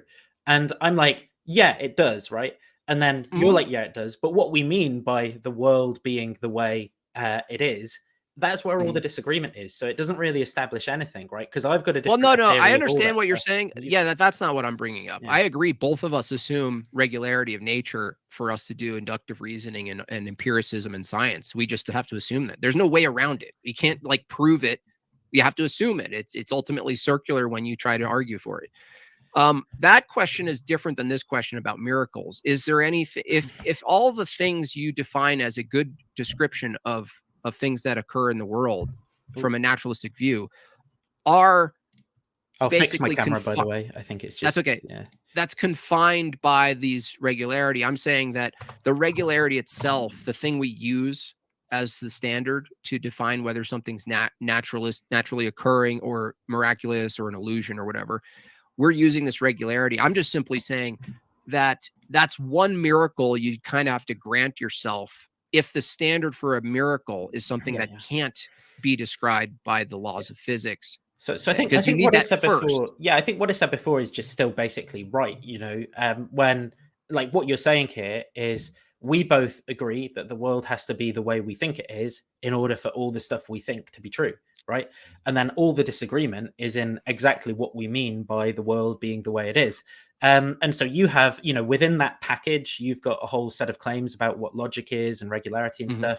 I've got a whole set of different claims about language and physics and stuff. And then we just disagree on those points. But the only thing I'm just saying that, okay, I'm just sorry to interrupt, but I'm just saying under your view, you have one miracle by your own standard. And that's that the way in which the world does exist, it happens to be the case that it exists in such a particular way, such that you can deny these subsequent miracles, activities in the world, reference to other activities in the world. And that's how you're going, oh, that doesn't happen in reality. That's why that's not true. Or people don't walk on water. People don't turn fish into, people don't do this, right? So I'm not going to believe it. Given my sort of criteria of miracle, I guess I would reject that that's a miracle, because I said that for something to be a miracle, I'd have to think it's best explained by, non-natural explanations. And I think the world being the way it is best explained by natural explanations. So it doesn't satisfy my criteria for a miracle. Well, no, but that's the thing in question, Nathan. Now, you can go that route, which is fine. It's just that for you to say, what's the thing? For you to say the thing in question is the world the way it is, and whether or not natural explanations can tell you. You just said, well, I thought we agreed on that. I thought we both hold agreed. on, no, we agree that we agree that the world does occur the way it does, that there is a regularity in nature. But we both agree the world is the way it is, right? Do you disagree that the world is the way it is? That's different than what you said. What you said, Nathan, you can correct me if I'm wrong here, but you said you think the world the way it is can be explained and by a naturalist view. That's what I believe. Yeah, obviously you disagree. But now you can tell me, how do you explain that the world the way it is from a naturalistic view? Yeah, how do you explain that it is the way it is? Yeah, I mean, it depends which part of it you're sort of talking about, right? Like, for example, in this case, the regularity how did of this physics. get here? I put it here this morning. No. Yeah. In this case, in this context, Nathan, it's the regularity of the laws of physics, laws of thermodynamics, the way things operate, the behaviors. How is it from your view? Because you just said, I think the way the world is can be best described by a naturalistic explanation. So how do you explain from a naturalistic explanation the way the world is, if naturalistic explanations itself requires the way the world needs to be? Like the world needs to be the way it is for you to have natural explanation. I'm asking a question before explanation. Yeah. How does a natural explanation give you the way the world is? So how a natural explanation gives you the way, the way the world is by being cognitively satisfying, cohering with your background beliefs, scratching that intellectual itch that you might have to try and understand some particular thing. So that's how it does it, which is an answer to that question.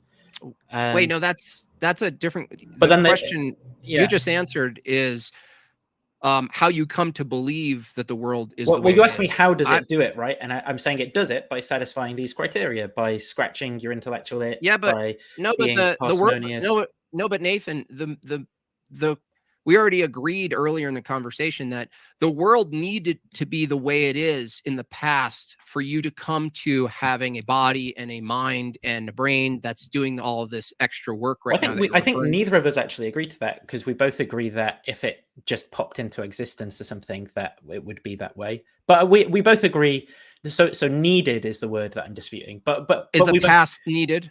Is the past needed to occur in a certain way for you to have your reasoning? I don't even know if you'd agree to that, right? Because don't you think like God could just pop us into existence right now? I mean, he probably wouldn't. Well, but you think God's could, right? capability is irrelevant to whether or not the world itself operates with under a context of past, present, future. That is to say, there is a identity that holds true over time for objects and behaviors, such that inductive reasoning is even possible to begin with. And under your view, evolution itself as a process that precedes your mind, there's a process that actually has to occur. And for that to occur, you have to have the regularity of nature. You have to have these laws of physics in place. I don't think you Otherwise, believe that, there is no process. Because God could just God could just like pop reality into existence at this time, physical states being what they are. Like it's not a limitation of God's power. It's just that he probably wouldn't do that, right?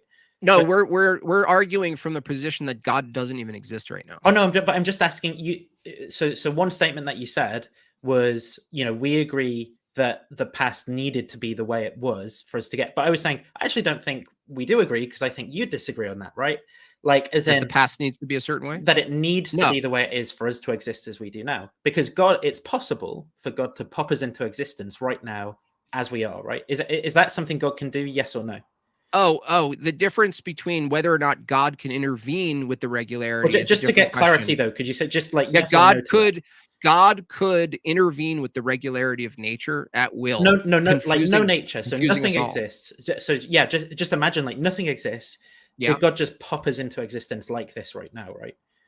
Yeah, God could create from will instantaneously this existence right now. And if that was true, the past wouldn't need to have been the way it was. So you yourself don't agree that the past needs to be the way it was in order for us to be here now, right? From my view, with God, you can say, God could create a moment by moment reality. So that only one instance is identical to itself, and there is no referencing going on. It's a bit of a red herring. Like I get we both do think the past was the way that we believe it was, but I mean, honestly, Nathan, to be fair, that's kind of a dodge, because I can just grant it, but it is irrelevant to the naturalistic view, which is in question. The internal critique of the naturalist view is that for you to have the existence you have now from your own view, not from my view. If my view says you can magically have a lot of things happening, it's irrelevant to what your commitments are, which right now are, there's a naturalistic explanation for having the capability of having naturalistic explanations. Yeah, you're right. It's not relevant to my view, but I do think we're both having a conversation, and I think we should, both sort of think about that's fine. But I'm interested. But that's fine. But I'm interested. Like for my view isn't based on hypothetical views of God. My view is based on, for my view, it's a revelatory view of how God actually did it, and you can go into that and so forth. But the fact that God could have done it another way is kind of like saying, like, well, like when you argue with vegans, you're not a vegan, are you? No. Okay, when you argue with a vegan, they say, well, Nathan, what if a carrot could talk and be a judge in the I get it. Like it's low probability, but I do think I do think that you were getting at some idea of necessity, right? You were saying from your view, from your view. That's it. No, from your view, Nathan, it's a necessity that the past. Hold on, from your view, type Nathan, of necessity, right? It's not an epistemic necessity. It's not an epistemic necessity. Of course it is. What's epistemology without the regularity of nature in a past, present, future? Yeah. So what is epistemology? Epistemology is just the study of belief in general, right? And in terms of knowledge, epistemic possibility, it's I give some credence towards non-natural views. The idea that I could have popped into existence out of nothing, like I give some really, really, really low percentage to that. So it's epistemically possible. I wouldn't say like it's impossible for me to believe that, right? Okay, but here's the thing: the question of epistemic necessity. If we're saying is it necessary, we need to clarify. I understand that, but Nathan, you made the statement that you can explain the regularity of nature and the laws of physics. Yeah. From a naturalistic position. That's all I'm interested in this point. Yeah, you said you could explain it, and then I asked you, explain that we have the regularity of nature and the laws of physics using the regularity of nature and laws of physics. And you said, well, we come to reasoning and we come to beliefs, and we do sort of like post-diction rational explanation of the past and the way things are. I'm not saying I didn't ask what you think, like how do you account for coming to thoughts about this? I'm saying if your view is true, a naturalistic story narrative produced you. So that means that there was a past that produced you. And so I'm asking. Yeah, I believe the past produced me. Yeah. Yes. Okay. So if the past produced you, that was you're appealing to the regularity and laws of physics. Otherwise, there is no process that can keep a through line that produces when you say human that, beings. do you mean, do I think that, the physics was true then? Consistent, not even true, just consistent or like well, I think that's in a bit complicated. Like I think what well, just because if you're talking about what people believed at the time, there was sort of different physics, right? At the time I was born. The question is the physics that we know of today, can their existence be explained by those physics? Can the past be explained by the physics we know of today? Yes. No. Can the physics we have today be explained by the physics? I think it's probably no, actually, because I would explain it in terms of history instead. So the physics we have, the regularity we have, that you assume that was in the past, that's in the present, and will likely be in the future. Oh, not the regularity. I would describe the regularity. I would understand that in terms of physics. But the physics that we have, I would understand that in terms of history, right? History also, but history history is a process that if there was a history that produced you, there was a regularity in those physics and laws, chemistry. If there was a history and a process in time that produced you as a human being, and then the human being produced your brain, and then the brain fizzed out your mind. If that's true, all I'm saying is that that's appealing to some sort of lawfulness to the universe. And I'm asking a question: could the physics you're pointing to that exist, all of the laws of nature you know of, that you think existed in the past, such that a process of creating you is possible? I'm asking not whether or not you think those laws and the physics created you as a physical process. I'm asking whether or not the physical process created itself. It didn't create itself. Why would I think it created itself? Well, because you just said the very existence of it, in this case, reality as we know it, nature, can best be explained by explains natural. Itself. Explaining is different to creating, right? Like, wait, no, I mean that's no. In science, in natural science, we're talking about what explains that we have the regularity that we have. What explains it from a naturalist view? You'd have to go back before this set of physics and create a new set of physics that then created this physics. That's what I'm saying. No, I don't think that's right. I think that from within this set of physics, you can explain this set of physics. I think you can be a physical part of this set of physics. Okay. Yeah, that's not the question. I agree. I agree with you. I'm asking a different question. I agree with you that we can use this physics we're in. And it just so happens to be the case that the physics we're given here that we're in allows us to use our brain and our mind to describe what we're in. We're in it and we're able to describe what we're in. I agree. Yeah. I'm asking a different question. How does physics that we have physics? Not how does our physics explain the physics? It's just not something physicists do, really. It's more what historians do, or historians of physics. But wouldn't historian from a naturalist view appeal to the laws of physics and nature? Like if you were to take a historical account of, I mean, I've got a fair few, like, obviously you can see Cameron's background, but on my actual bookshelf, like, I've got a bunch of history books. Background. Not many of them like talk about physics in, like they more appeal to like social affairs, political conditions, economic conditions, things like that. What's your most ruthless criticism of Cameron Bertuzzi? I think it's that he's, mostly obviously doing what he's doing for marketing, right, rather than in the pursuit of truth. And I also think, I mean, obviously, as much as we disagree, you're at least willing to talk to me and stuff like that. And I think Cameron isn't really willing to have like difficult conversations with people that he disagrees with. He's not. I know that because he's not willing to talk to other more tough Christians. Let's say he has a very like. I agree with you. I call him.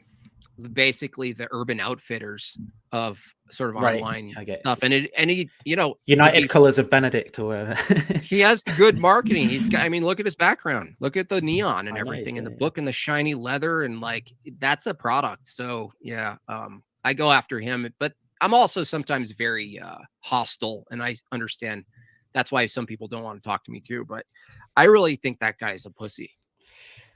Yeah, so I mean, I do think he's actually. What I dislike about it is I tend not to mind if people are abrasive as long as they can also take it when people are met with that. And I think what I find with Cameron is that he is very abrasive and like that. And I've seen the way like passive aggressive abrasive, isn't he? Yeah, and he talks about people, and again, like I don't mind people sort of being passive aggressive if they're willing to sort of like back up their criticisms and what they say. But I just don't think he is like he will say very extreme things to his own audience, and then when people are like, okay, like I'd actually like to talk to you about that, he just doesn't do that. And I think you critiqued what's his dude Goff, who came in with just sludge. Like that was, to me, that was so horrific, and I have a completely diametrically opposed view than you. It's just like it's such garbage. I don't think there's anything from my position. Like it's just so. It basically, he said, "Well, I came to a view that I can construct my own view of all of these views, and it's fine." And Cameron was like, "Yeah, totally. We're just glad you're on our side." And I'm like, "That's not it." Like I agree with either that. atheist and my view, it can't be a good. That's not a true. That's not a good faith. It's almost like, can you be bad faith and not oppositional? Yeah, well, I actually think so. What is that? I call it civility porn, right? And I think that what is that niceness. A lot of people like, and this is specifically sort of in the rationality crowd as well. They like to talk about how much they love debate, but they never actually disagree on the deep cutting issues that they disagree about. So they have all this performance of like, yeah, we love the debate, but they never really like get into the weeds of what those disagree. And yeah, that's the kind of civility porn, right? It's like a show of giving you. Do you think that's the marketing for him? Is that he purposefully doesn't go beneath the surface because in the comments it increased? Because someone did that to me. They were like, "JimBob, did you notice that you gave Cameron exactly what he needs?" And I was like, "Oh fuck." Yeah. Like it's clearly like, hey, more rabid Christians. Well, I think it's all rabid Christians. Like, come attack me, basically, and we all go, okay. Like, it's definitely the brand, right? Like the story he's telling with his brand is, I'm here, sort of articulating the most sophisticated, intellectually rigorous aspect of Christianity. And so like he has philosophers and things on to sort of talk about things, but also he tries to like elevate himself above the muck of disagreement and the dirty cut. And I think that's all part of the kind of brand, right? It's like this polished, rational product. It's very it's like you're just very nice to, like, it's just too nice. Like disagreement occurs as like mean, like maybe that's what it is. It's like, don't do that, it's icky. And it's just, I'm so fed up with it, and it gets rewarded in I guess the algorithm, or maybe that's marketing. Maybe I don't know. Maybe it is. I mean, look, I think his channel's actually, if you look at like his viewership to subscription ratio, it's not that great. And if you look at like the content he's been driven to produce as a result of that, it's mostly like the exorcism stuff and like these Catholic priests, like bone chilling demon interview and things. And I mean, I think he's clearly trying to generate engagement, but his sort of philosophy product is no longer working. And so he's sort of switching over to more, like political products and things like that, testing the waters. Well, would you say, like, just go on a limb here and try to speak for the most of an atheist position, online at least? Yeah. Don't you guys want more bite the bullet Christians who just go full on? I mean, narrow, walk the plank. I mean, for me personally, I don't care. I mean, I know people who are like that. Like, obviously, like Pine Creek Doug, he loves that because in his view, it makes it more clear what the divisions are. I guess I just think I'm more okay. I'm more pluralistic. Like, I think Christianity is a pretty broad spectrum, and there's a lot of positions available within that, right? So I'm not so. So then, why not accept Goff's shitstorm then? Because I just think. Yeah, because I think that that's just a much worse theory than like other ones that are sort of on the table, right? Like, for example, I personally think that, perfect being theism is a better explanation than what Goff's gone with, because it's so kind of his theory's so ad hoc. What did he call it? It's like a very funny cosmo-panpsychism. Minimally, was it minimally good? Not minimally good. Capable. I called it the handicap god theory, because him saying minimally. It's like, why not? Why just use the term and just have like the sign, right? The handicap god. Like that's it's not only weird, but I think it's like a I'm trying to figure out how you even come to that conclusion and not go, wait, no, I can't. I'm not. Well, I mean, I think it's a little bit part of a like PR stunt, but maybe, I mean, I think he also genuinely believes this stuff, but I think he's being driven by similar incentives to Cameron, like how, you know, the personal interest aspect. Well, now he can now write a book about his conversion, right? And he has like publishing. Oh yeah, that's popular now, right? We were just talking about brand, right? And like go there on seems podcasts to be this for next year. And there's these OnlyFans chicks who get baptized in heresy.com, and they go on tour in their new ministry, and like you get all, again, from my view, you get all these soft modern Christians, even pluralists who you'd sort of be sympathetic to, just going, yes, like, and I'm going, no, I'm the strict bigoted Christian. I'm going, stop, dude. Like, you're actually diluting Christianity. And again, from your view, that makes sense. Then it's more accessible to more people and more of a technology, right? I wouldn't want it to be. I don't see it as a technology. Even from those like points of view, I actually think it's more just because I do think that sort of, my understanding of Jesus's teachings and of theology is fairly pluralistic. I mean, even, like you were saying before, the Eastern Orthodox Church that I think you're getting involved with, maybe. I mean, that's a pretty pluralistic church, right? With a whole lot of different people believing different things under its umbrella. It has a pluralism politically, from the view that teachings, practice there's itself some core things transcends, some temporal responses to things.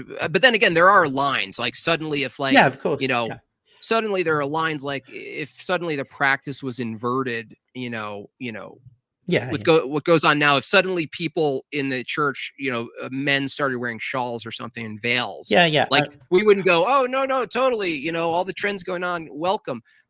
So there are lines, but I understand what you're meaning, that when you go to, like, let's say a Greek church versus a Russian, you're going to get a difference in their general takes of cultural trends and politics. You might get a left-leaning one, but a lot of those are also like, they're not actually converts. This is a fun, strange phenomenon where in America, at least, not in like Serbia, but in America, the cradle Orthodox end up being sort of like, it's just the way things are, and they're in a modern world, and they kind of go to church, but they maybe hold more left-leaning views or more progressive views, but they still go to church. Whereas the converts are like, no, like, I'm doing this the way, the ancient way, and I'm going to, clean it up and make it very rigorous. And that's kind of a funny thing that I've engaged with. I don't think it's ultimately determines the, let's say, even the usefulness or the practice itself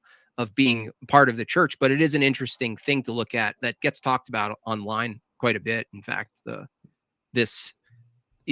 trends of modernity, to what extent it can run through the church, and to what extent you have to extinguish some of the arteries. And I think that's all right. But I do think it extends to like philosophical and metaphysical issues. Like, I think there's a whole book that some Eastern Orthodox publisher with Richard Swinburne's Eastern Orthodox, I think, actually, and he converted, right? And he was like the editor of this volume a couple of years ago that's like arguments from natural theology, and there's a bunch of different interpretations in that book of what natural theology even is and how to engage with arguments and stuff. So I mean, even pertaining to religion and what it is and what it means, that obviously there's some things that people have to sign up to, but it's pretty pluralistic on a whole host of issues as well, right? The non-essential things, not as pluralistic, I would say, as including Goff's point of view, I don't think, but pretty pluralistic.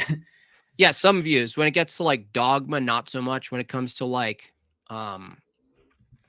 I don't know, just maybe certain scientific views, certain cosmological views, it's not like it's not seen as like a what do you call it? Not a defeater, like a Salvific, or I don't know. The thing that's ultimately going to determine the fuck. My brain is failing me. Don't worry. I don't know. It might not even be a British term. Anyway, so I don't know. I don't want to wrap this up. I did go longer, but I actually enjoyed the exchange. This is different than most people that at least engage with me. I don't know if you're kind of adjacent to the Discord atheists, the sort of more popularized. I mean, I know a bunch of them who do their videos. They do their they do my style. So I guess I get it in return, and that's fair. But it's good to talk to someone who's like actually wants to engage with the conversations without just scoffing and being like, "You idiot." Yeah, like I'm I get too a lot busy of with that. work and study, so I can't. Yeah. I mean, I've been like that sometimes as well, but I mean, yeah. Well, it's like entertainment, but then it's like you eventually want to get a one-on-one with someone and just be like, okay, what do you actually think? Let's go through this. Yeah. So I'm glad you went through that. And again, you were mostly the target, and you didn't get to do as much. Well, what about my view? It's all right, and you're though. welcome to do that at some point. But I just, because you posted your video, I was like, oh, cool. He'll actually talk about this effects of physics thing, this thing, and maybe we can, have a little exchange. So, anything else? Do you want to announce your channel and what you do over there for the most part? Yeah, I mean, I guess my channel's Digital Gnosis. In terms of content, look, it's pretty bad at the minute. Like, what I do is I often just stream when I'm bored and kind of commentate on stuff. The one sort of overall project that I've got going that I think is of reasonable quality is Bad Apologetics with my co-host James Fodor. So in that sort of series, we go through a lot of the main arguments for God's existence in natural theology, like books, articles, a lot of like the Blackwell companion articles and things. And I think that that's a pretty good resource for people who are interested in those things. I mean, even if you're a theist and you end up disagreeing with us, I think that the resource is probably going to be good for understanding and clarifying some non-theistic objections to those things. And then other than that, I guess I am looking to produce a little bit better content, like a series on my views on language and what the key considerations are that motivate me towards the positions I take, and hopefully clarifying some of those things, rather than talking about them on stream like this, which I think can be useful, but like actually putting together a presentation of what they are that will hopefully help people to understand a bit better too. Nice. And I'll leave you with the last words, but I want you to answer this one question because I like to ask every atheist question. Why ought we pursue true beliefs as opposed to any beliefs that just give us utility? I mean, I sort of do think that the two are kind of the same. So there's no nice way of me unpacking that in like a little aphorism or something. But in my view, the theory of truth I adhere to is something called operational coherentism. So true beliefs are those that we can rely on in an operationally coherent set of practices. And so the operationally coherent part, what that's doing is it connects part of the view is that language is a type of activity and behavior, and our discourses and language and behavior are connected to other practices, social practices, scientific practices, like actually doing stuff with experiments, or even the act of writing and publishing and stuff. And insofar as these enable us to do things and go on, right, we consider and call them true. And when they kind of break apart and don't work, we consider them to be not true. Theories get falsified, or they don't survive tests of natural selection, things like that. Right. But then again, it's like if all of your goals are arbitrary, you said the two of those are the same. Isn't it quite possible, even demonstrably the case? Not arbitrary. Not arbitrary. Well, I'm saying goals like themselves. Like if I had a goal to pursue non-true things and to spew non-true things, if that was a goal someone had, the measurement for the value of holding that goal would have nothing to do with the truthfulness of the claims, because that would be the goal. But I'm saying, like, wouldn't you argue that from your view, everybody who believes God exists across the board, Islam, like any view of God from your view, is false? Do you mean it's an entailment that God doesn't exist of operational coherentism, or what? Sorry. No, just your view in itself. general? I'm not sure how you came to the view, but you just don't hold it to be a true belief that God exists. It depends on the day of the week and who I'm talking to. Okay. But for the most part, you reject all God claims from the basis of naturalism, and there's not enough. You take an evidentialist position. I'm not an evidentialist actually, but in terms of content, theoretical content, metaphysics, and so forth, I don't think that theism is the best explanation. So in terms of all that, yeah, I'm a physicalist, and you have but you have more people in history and even still today that hold a false belief. Clearly, we're getting utility from the view. That's why I was confused why you said you merged utility and true belief, where I can demonstrate just by my own belief that is false to your view.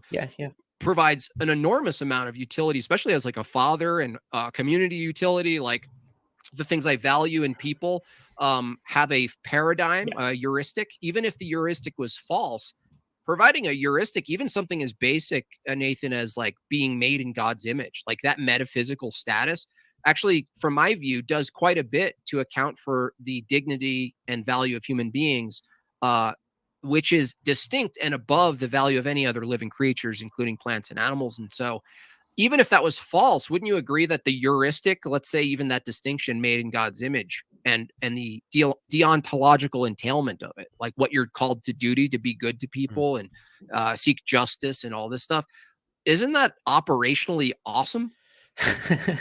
I mean, it can be. It can be operationally horrific as well. It kind of depends on the context. I mean, look, there are obviously ways that theism can work. My account can, ground religious claims and theistic claims and be consistent with them. It doesn't tell me anything about what I should believe about any of those views, right? And so provided that I was depending on the content of religious belief in some operationally coherent set of activities, and that was necessary for me to achieve certain goals that I had, like, yes, I would say that it was true, for that these religious claims were true, that God exists and things like that.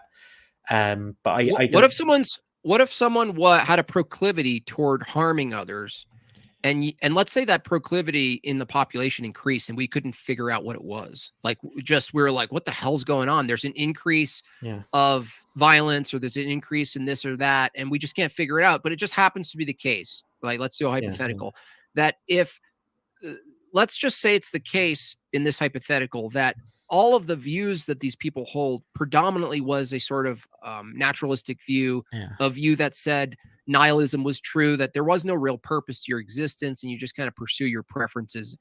And it turned out that offering these people a paradigm that from your view was false, but provided utility such that they went away from harming people. Wouldn't you advocate for that view? If you demonstrated to fill in that empty space? So you're saying, like, if there were two operationally coherent theories, and that they're both empirically adequate, they satisfy all of the sort of like features of reality I think have to be explained to something, but one of them leads to lots of killing and one of them leads to lots of good stuff happening. Which one would I go with? I'd go with the one that leads to lots of good stuff. Yeah, so it's like, it's actually entirely consistent in your view that in a lot of cases, a false belief from your own epistemic system, it's false. But a lot of those false beliefs, like you said, can produce bad things. But if at net balance over time, it demonstrated to produce good things, even if we granted bad things, people using it to do bad things, if it was overwhelmingly true on net balance that it did produce good things, and what you call good is let's say you just start with don't harm people, harm principle, reduction of harm, prosperity, this kind of optimized well-being, this kind of stuff, it seems to be the case that that's what we're in now, Nathan. That's why I'm like, well, that's interesting. Nathan holds this view, but most of your, at least what I've seen, most of it is antagonizing a view or Christian view or a religious view, but under your seems like a pretty strict utility or pragmatic view, you'd actually be an advocate for more religion than you are not.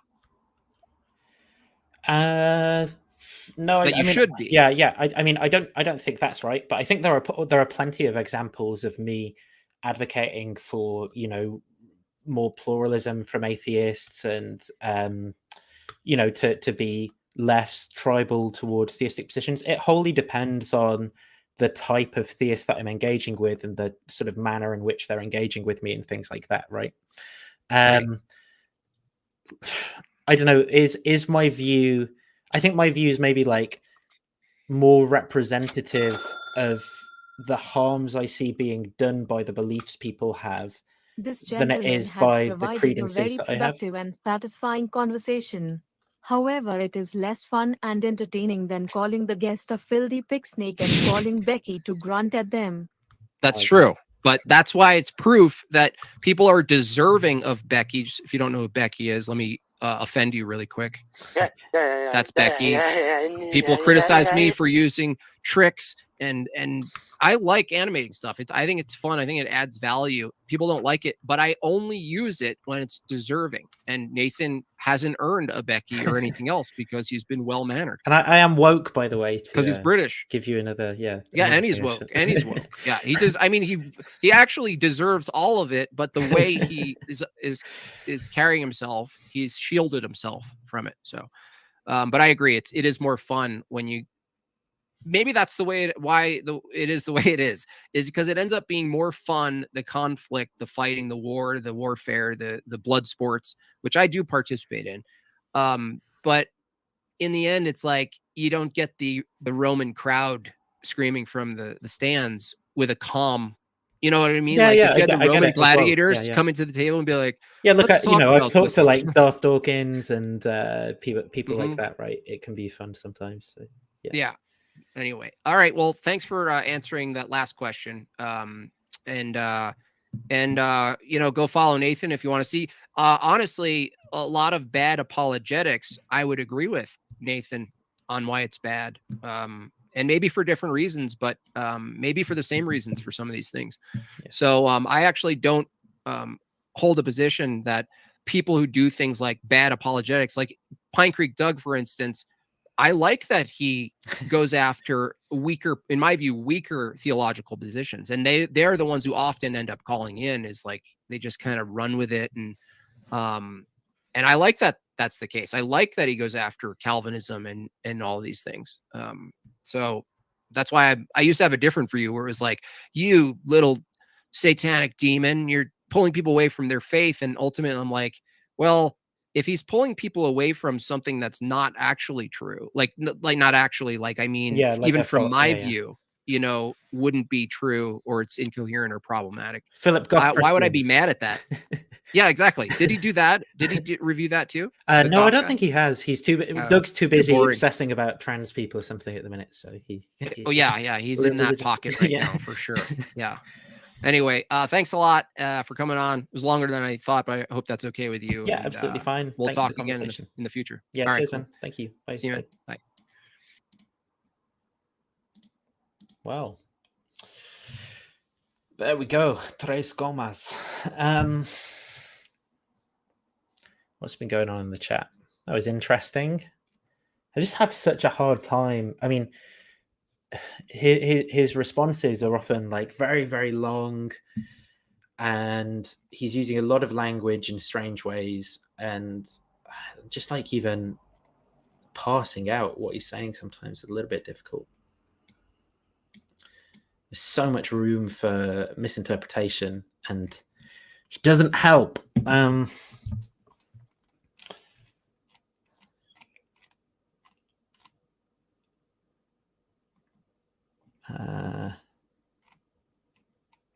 Let's see what people said. Yeah, that's a good point. Yes, we can observe propositions. Like, look, right in front of you. You can see it right now with your eyes.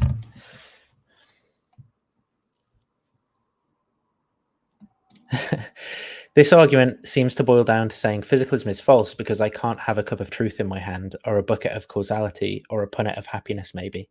Yeah, I think that's basically right. I mean, obviously, you'd have to sort of spell that out, right, for someone. I do think that shows what the problem is. Pluto's not a true planet. You're just a Pluto denier. I'm a Pluto truther. Bring back my boy Pluto. The soul is special though, and that's not special pleading yet. Yeah, your account's magic, but with God, it's the good magic.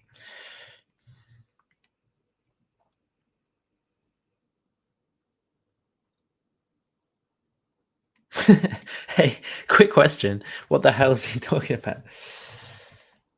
Friction says, I'm not sure how long I can listen to this guy bother on. See, I always, knowing the sophisticates that sometimes listen into my channel, like Friction, I always feel a little bit ashamed and embarrassed that, because I think I'm pretty confident that people like Friction kind of disagree with my views.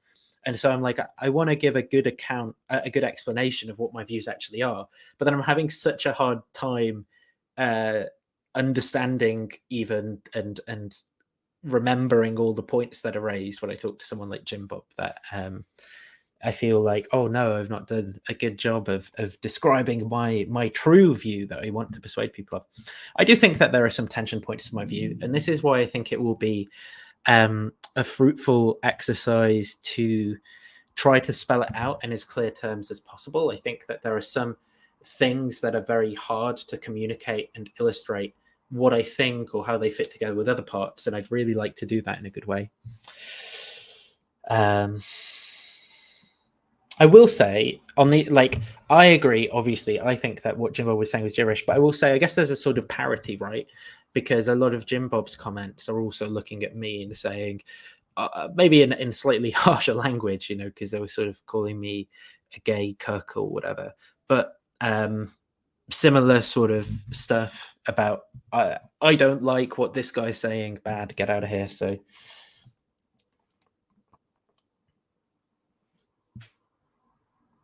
Swifter hat, universals don't exist, particulars exist, particulars universal, nihilism is self-refuting. Nice. He should really say reductive physicalists. I like non-reductive accounts. Boo, non-reductive accounts are to be fair, I don't know what triggers me more. Okay, presup or non-reductive physicalism. I get as triggered by non-reductive physicalism as I do by sort of like metaphysical accounts that I think are really mistaken or wrong.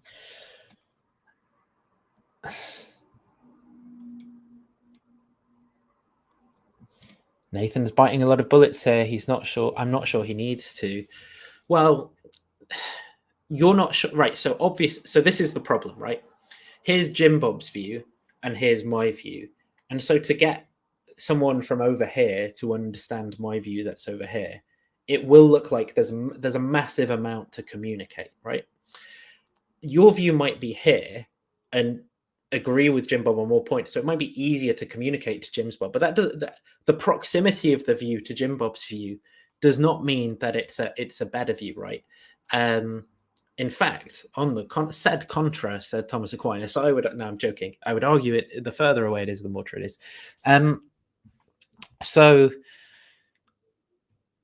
you know, I think I need to, because I think basically that if I were to take my view and compare it to your view, that it will fare favorably overall in comparison.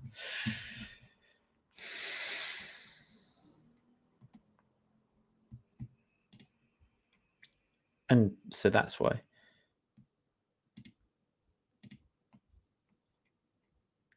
I do think I was obviously being a little bit pedantic about the reference point, because I wanted to get him to realize that he wasn't really producing true counterexamples. Like he never produced an actual thing and then mapped it to the language that he used. He just put language with more language, right? Every time it was like, he just put language with more language.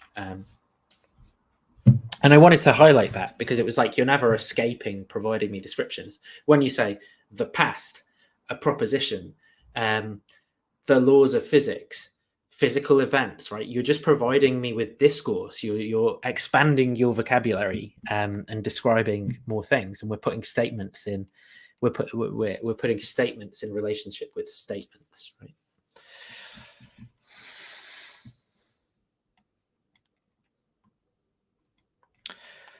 What is a sentence that has the word comports in that isn't my stupid brain? As soon as I said that, my stupid brain went, how about my dick and your mum's pussy? Like, that's so stupid. I'm sorry, future employers who are watching.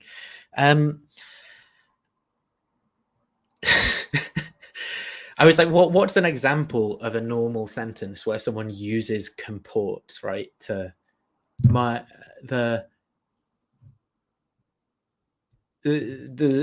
I just can't. I never. Yeah. Why do I even know that word? Like, where's it come from in my mind? Well, yeah. I mean, Nathan, I agree.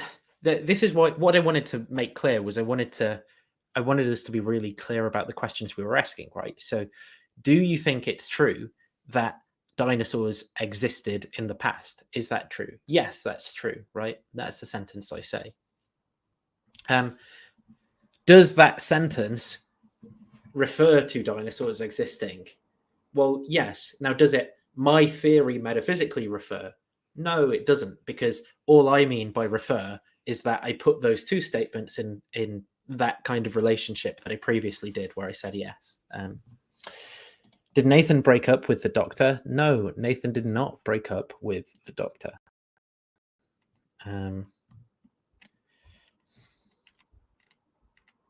She bought me this Tres Commas t-shirt, 1 Billy. You know, what the fuck is it that Russ Hanneman says? What has 2 commas, Russ Hanneman? What is it he says?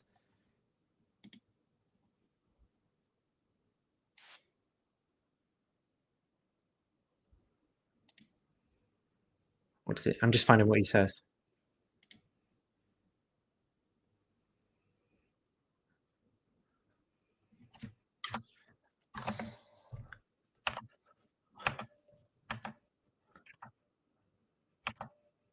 What do you call a sentence with 2? What the fuck is the line? Is there a transcript for this?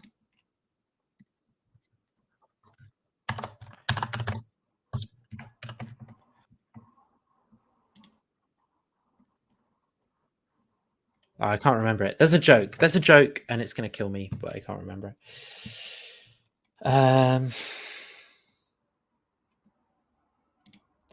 I do think causal closure of the physical is true. I'm not really going to tell you why.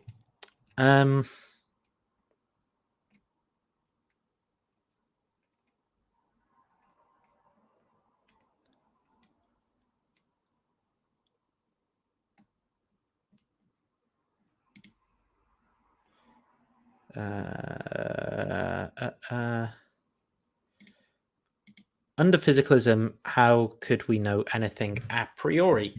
Good question. I mean, obviously, there's varying accounts of this under physicalism. In my view, the a priori is a myth that philosophers use. So that word, a priori, you just typed it on your screen. You place it in relationship to other sentences that you have, which are, you know, again, linguistic activities, behaviors that you can engage in, like saying conceptual analysis and pure reason and before evidence and things like that, right? But I think all of that is just a myth. I think it's a metaphor, which includes talking of a space and ideas that exist there and ways of interrogating those ideas. And I don't think that there is such a thing. I don't think that there are any thoughts or sensations or feelings that people have before coming across evidence. I don't even think that it makes sense to talk about those thoughts, feelings, experiences, and make inferences. Inference is a thing that takes place in language. And I don't think that we can do that without experience. So I just think it's a philosophical myth, the a priori.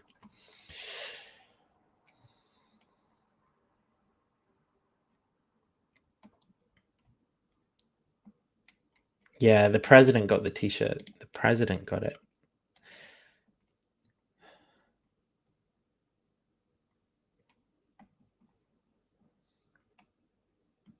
Yeah, I obviously don't think Hoffman's doing interesting work. Obviously, I mean, interesting, right? Interesting to sort of people who are into odd things, but I don't think it's useful work. And I'm interested in useful things, like my theory of language. I actually do think it is useful, but we could get onto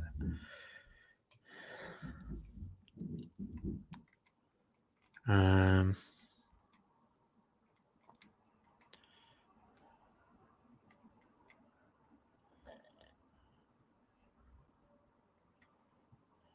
Yeah, so I mean, like, how would the laws of physics explain regularity themselves, right? Well, I think you could just basically appeal to what time is a relationship between spatiotemporal events. I guess maybe that gets a little bit circular or something, but that, I mean, it doesn't matter if it's circular. But you could essentially appeal to the causal powers of things and how those causal powers and processes, what those causal powers are, in order to establish the relevant states that some physical state can go into. So if you have some physical state and you establish and describe what its causal powers are, well, then you establish this set of physical states that it can move to in the next time, and then that's basically a complete description of all of that for all the things gives you regularity, and that's sort of like a very complicated thing to do. But then you would have physics sufficiently explaining why things are regularity, right? Like the explanation about why this falls and why it continues to fall is going to be something to do with the causal powers of the relevant entities involved at each time that I drop it. And even each time that I drop it is describing a physical process of the movement between times and the relationship between those things. So I think it is sufficient for the description, to be honest. But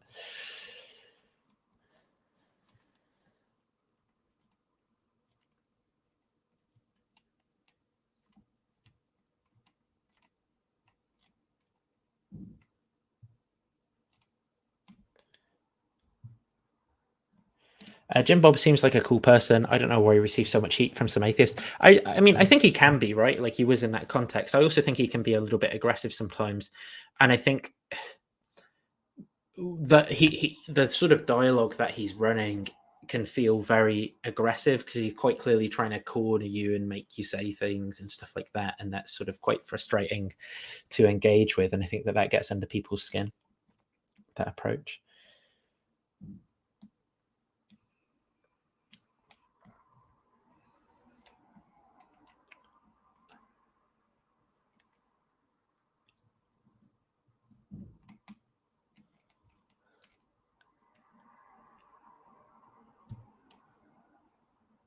Hey, thank you, Git, for calling me super smart. Always appreciated. I'm validated. I'm at last validated. Just wait until I get ADHD meds. We'll give it 2 years. Give it 2 years when I get ADHD meds. I'm going to be unstart, and then the heart attack will kick in. Is this really still going? Operationally awesome. Yeah, I remember now. That was a good one. Would you say that it's operationally awesome?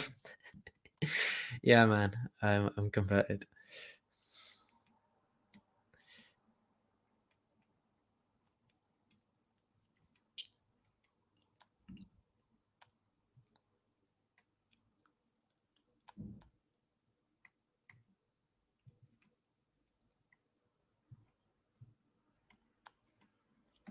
The glorious content gained respect for JimBob.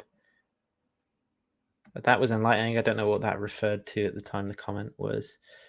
Nathan, I expected stronger pushback. Right. Well, I mean, it was JimBob asking me questions about my view, so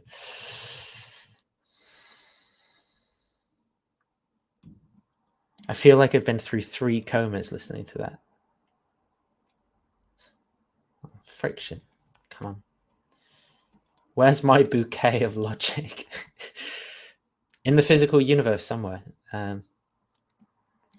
Yeah, Nathan, could you explain how you know something a priori under physicalism? So in my view, what happens is kids grow up and a bunch of stuff about their genes and environment causes their brains and nervous systems to develop.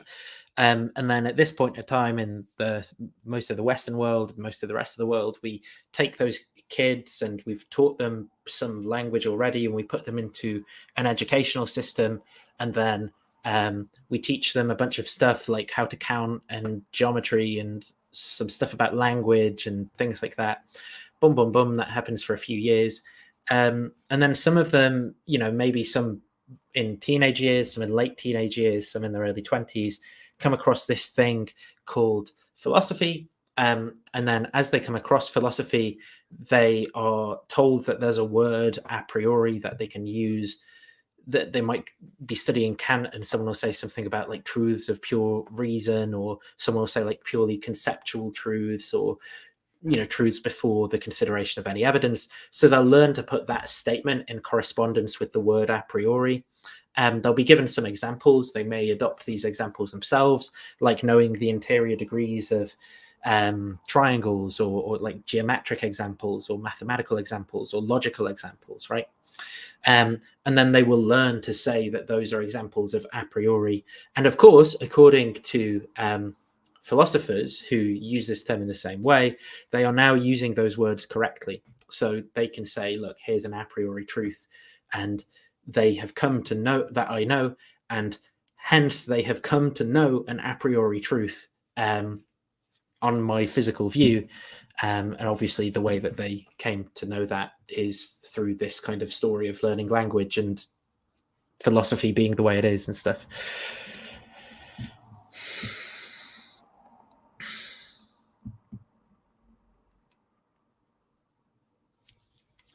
No. I don't. I think you misunderstood reflective journey. I do think the law of thermodynamics exists. I mean, there is the law, but that's a description of how the world works. In my view, it might also, description of how the world works, which is a description of like the causal powers of things. It's kind of complicated, right? It gets complicated very fast.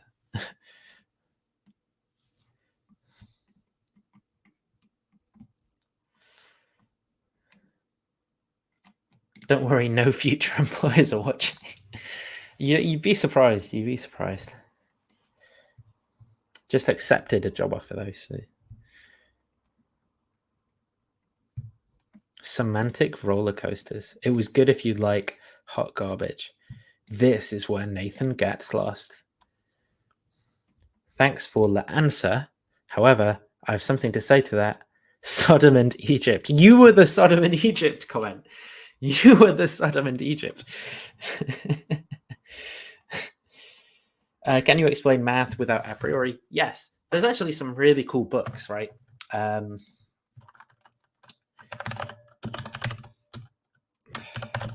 going to bring some of them up. So if I go into my drive, God damn you, Google.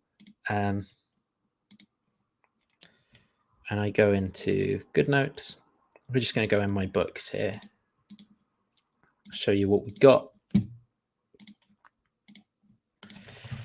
Make it big. That's what she said. And we are going to go into maths.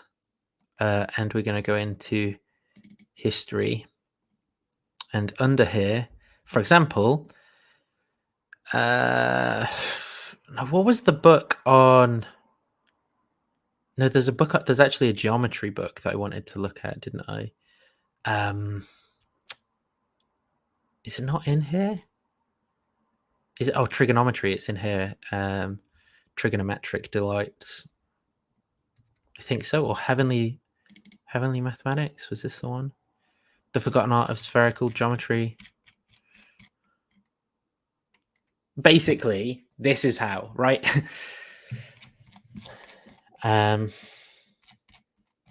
You look at the stuff people were doing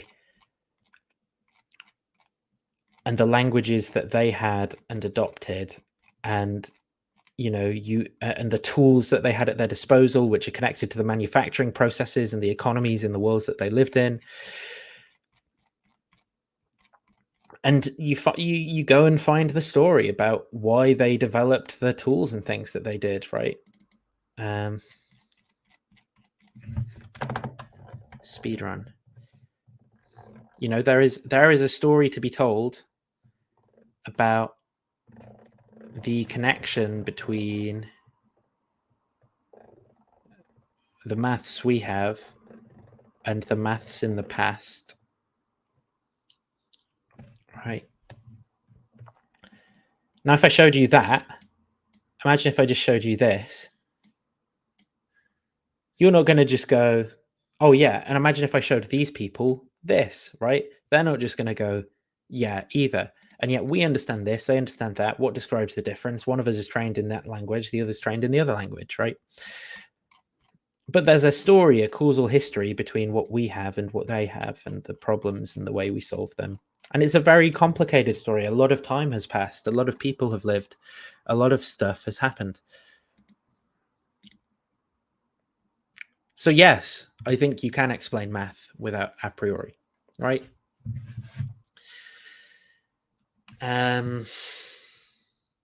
Yeah.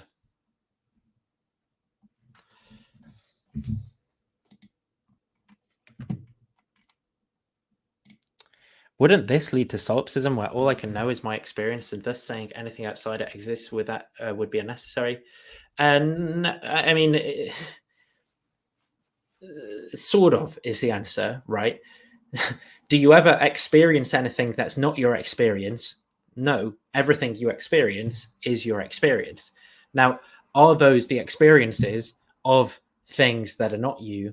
Well, yes, but they're not experiences that you don't have, right? So I'm experiencing this table right now. I think the table is not me, but I only have access to my experience. So epistemically, it's a sort of idealism, right? You are trapped as yourself, experiencing the world as yourself, but it's not metaphysical idealism. You don't think, it's not that you think that that is all that exists.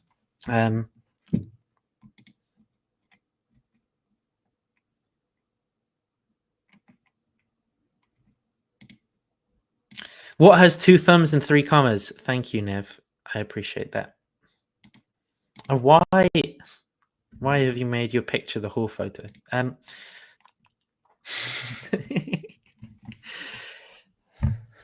Also, if you're still listening and I am invited and I'm welcome, I might come to yours after this. So let me know. And I am sorry for talking to an evil man and not coming to see you sooner. I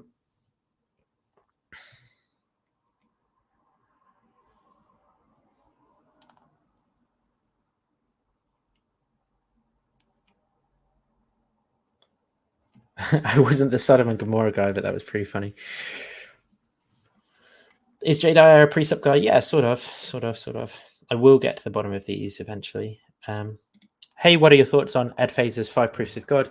I mean, obviously, I don't think that they're successful. I think we should probably do about apologetics episode on the book and go through all of them in there, right? I think the closest you're going to get to that in my content library so far is probably looking at the bad apologetics that we did on Thomism. But obviously in Ed Feser's book, he isn't just relying on Thomism, but I think a lot of the sort of ways of thinking and distinctions that he makes are obviously in that direction as compared to some of the other apologetics that we've engaged with. I also his philosophy of mind view, I don't understand. Let me phrase this. When I say I don't understand his hylomorphic view, I don't mean that I can't produce the sentences that he would say in response to certain questions. I don't mean I haven't engaged with his work. I don't mean I haven't read his stuff.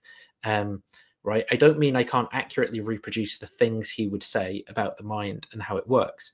When I say I don't understand his view, what I mean is that I don't understand how that fits in with all the things I know about the world, or what it means causally, how causal mechanisms are supposed to relate, how it fits with my understanding of psychology and neuroscience and things like that. And I don't understand what it does. I don't understand why I need to depend upon the theoretical entities that are in his theories in order to explain anything, when I think that there are theories that I can appeal to with different types of entities, right? So big problems with his hylomorphic view of the mind. I think there's this weird thing that happens where people randomly go with his view because they're just so tired of mainstream philosophy of mind discourse and sort of like, oh, look, you can be a physicalist like this, but no one's really a type physicalist anymore. So you should probably be a functionalist if you're one of them. But if not, be an edgelord and become some sort of dualist. But actually, dualism's boring now, so be a panpsychist. And then I think people just kind of get bored of that and go, hylomorphism, it's the best of both worlds, but never actually specify what's there in their content in any way. And I just don't get it at all. So yeah. I think the issue with the a priori stuff is how we could know that we can't draw a circle with 4 sides in our backyards at some specific time of day. Well, I think that's just built up of our imagination and background knowledge and experiences, right? So I think when we know that, it's quite complicated what is going on when we say we know that, but it's connected to experiences that we have, imaginative capacities, and the languages that we're trained in and the mathematical training that we've had, right? Say that sentence to a newborn baby, see how they take it, you know?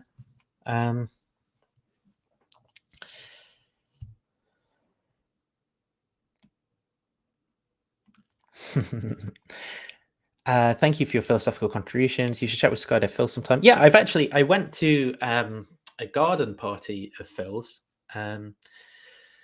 Maybe I should invite him on my channel, actually. But yeah, he is yet to invite me on his channel. He probably, look, I think he's trying to do a more sophisticated, well put together. We also went to an event in Oxford that was quite fun. Maybe I'll see if he's going to go to that again at the Oxford Socratic Society, because I'm closer now, so I can drive there. I don't have to get the bus back to central London in the middle of the night, which was awful.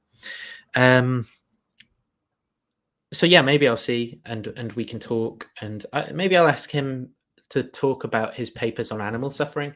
But I do think that Phil's angle is a bit more polished and respectable than mine, whereas my type of philosophy is dirty and mucky, and, you know, ad hominem is legitimate, and I'm an Aristotelian virtue epistemologist, Wittgensteinian bastard, and you know, that's just the way it is.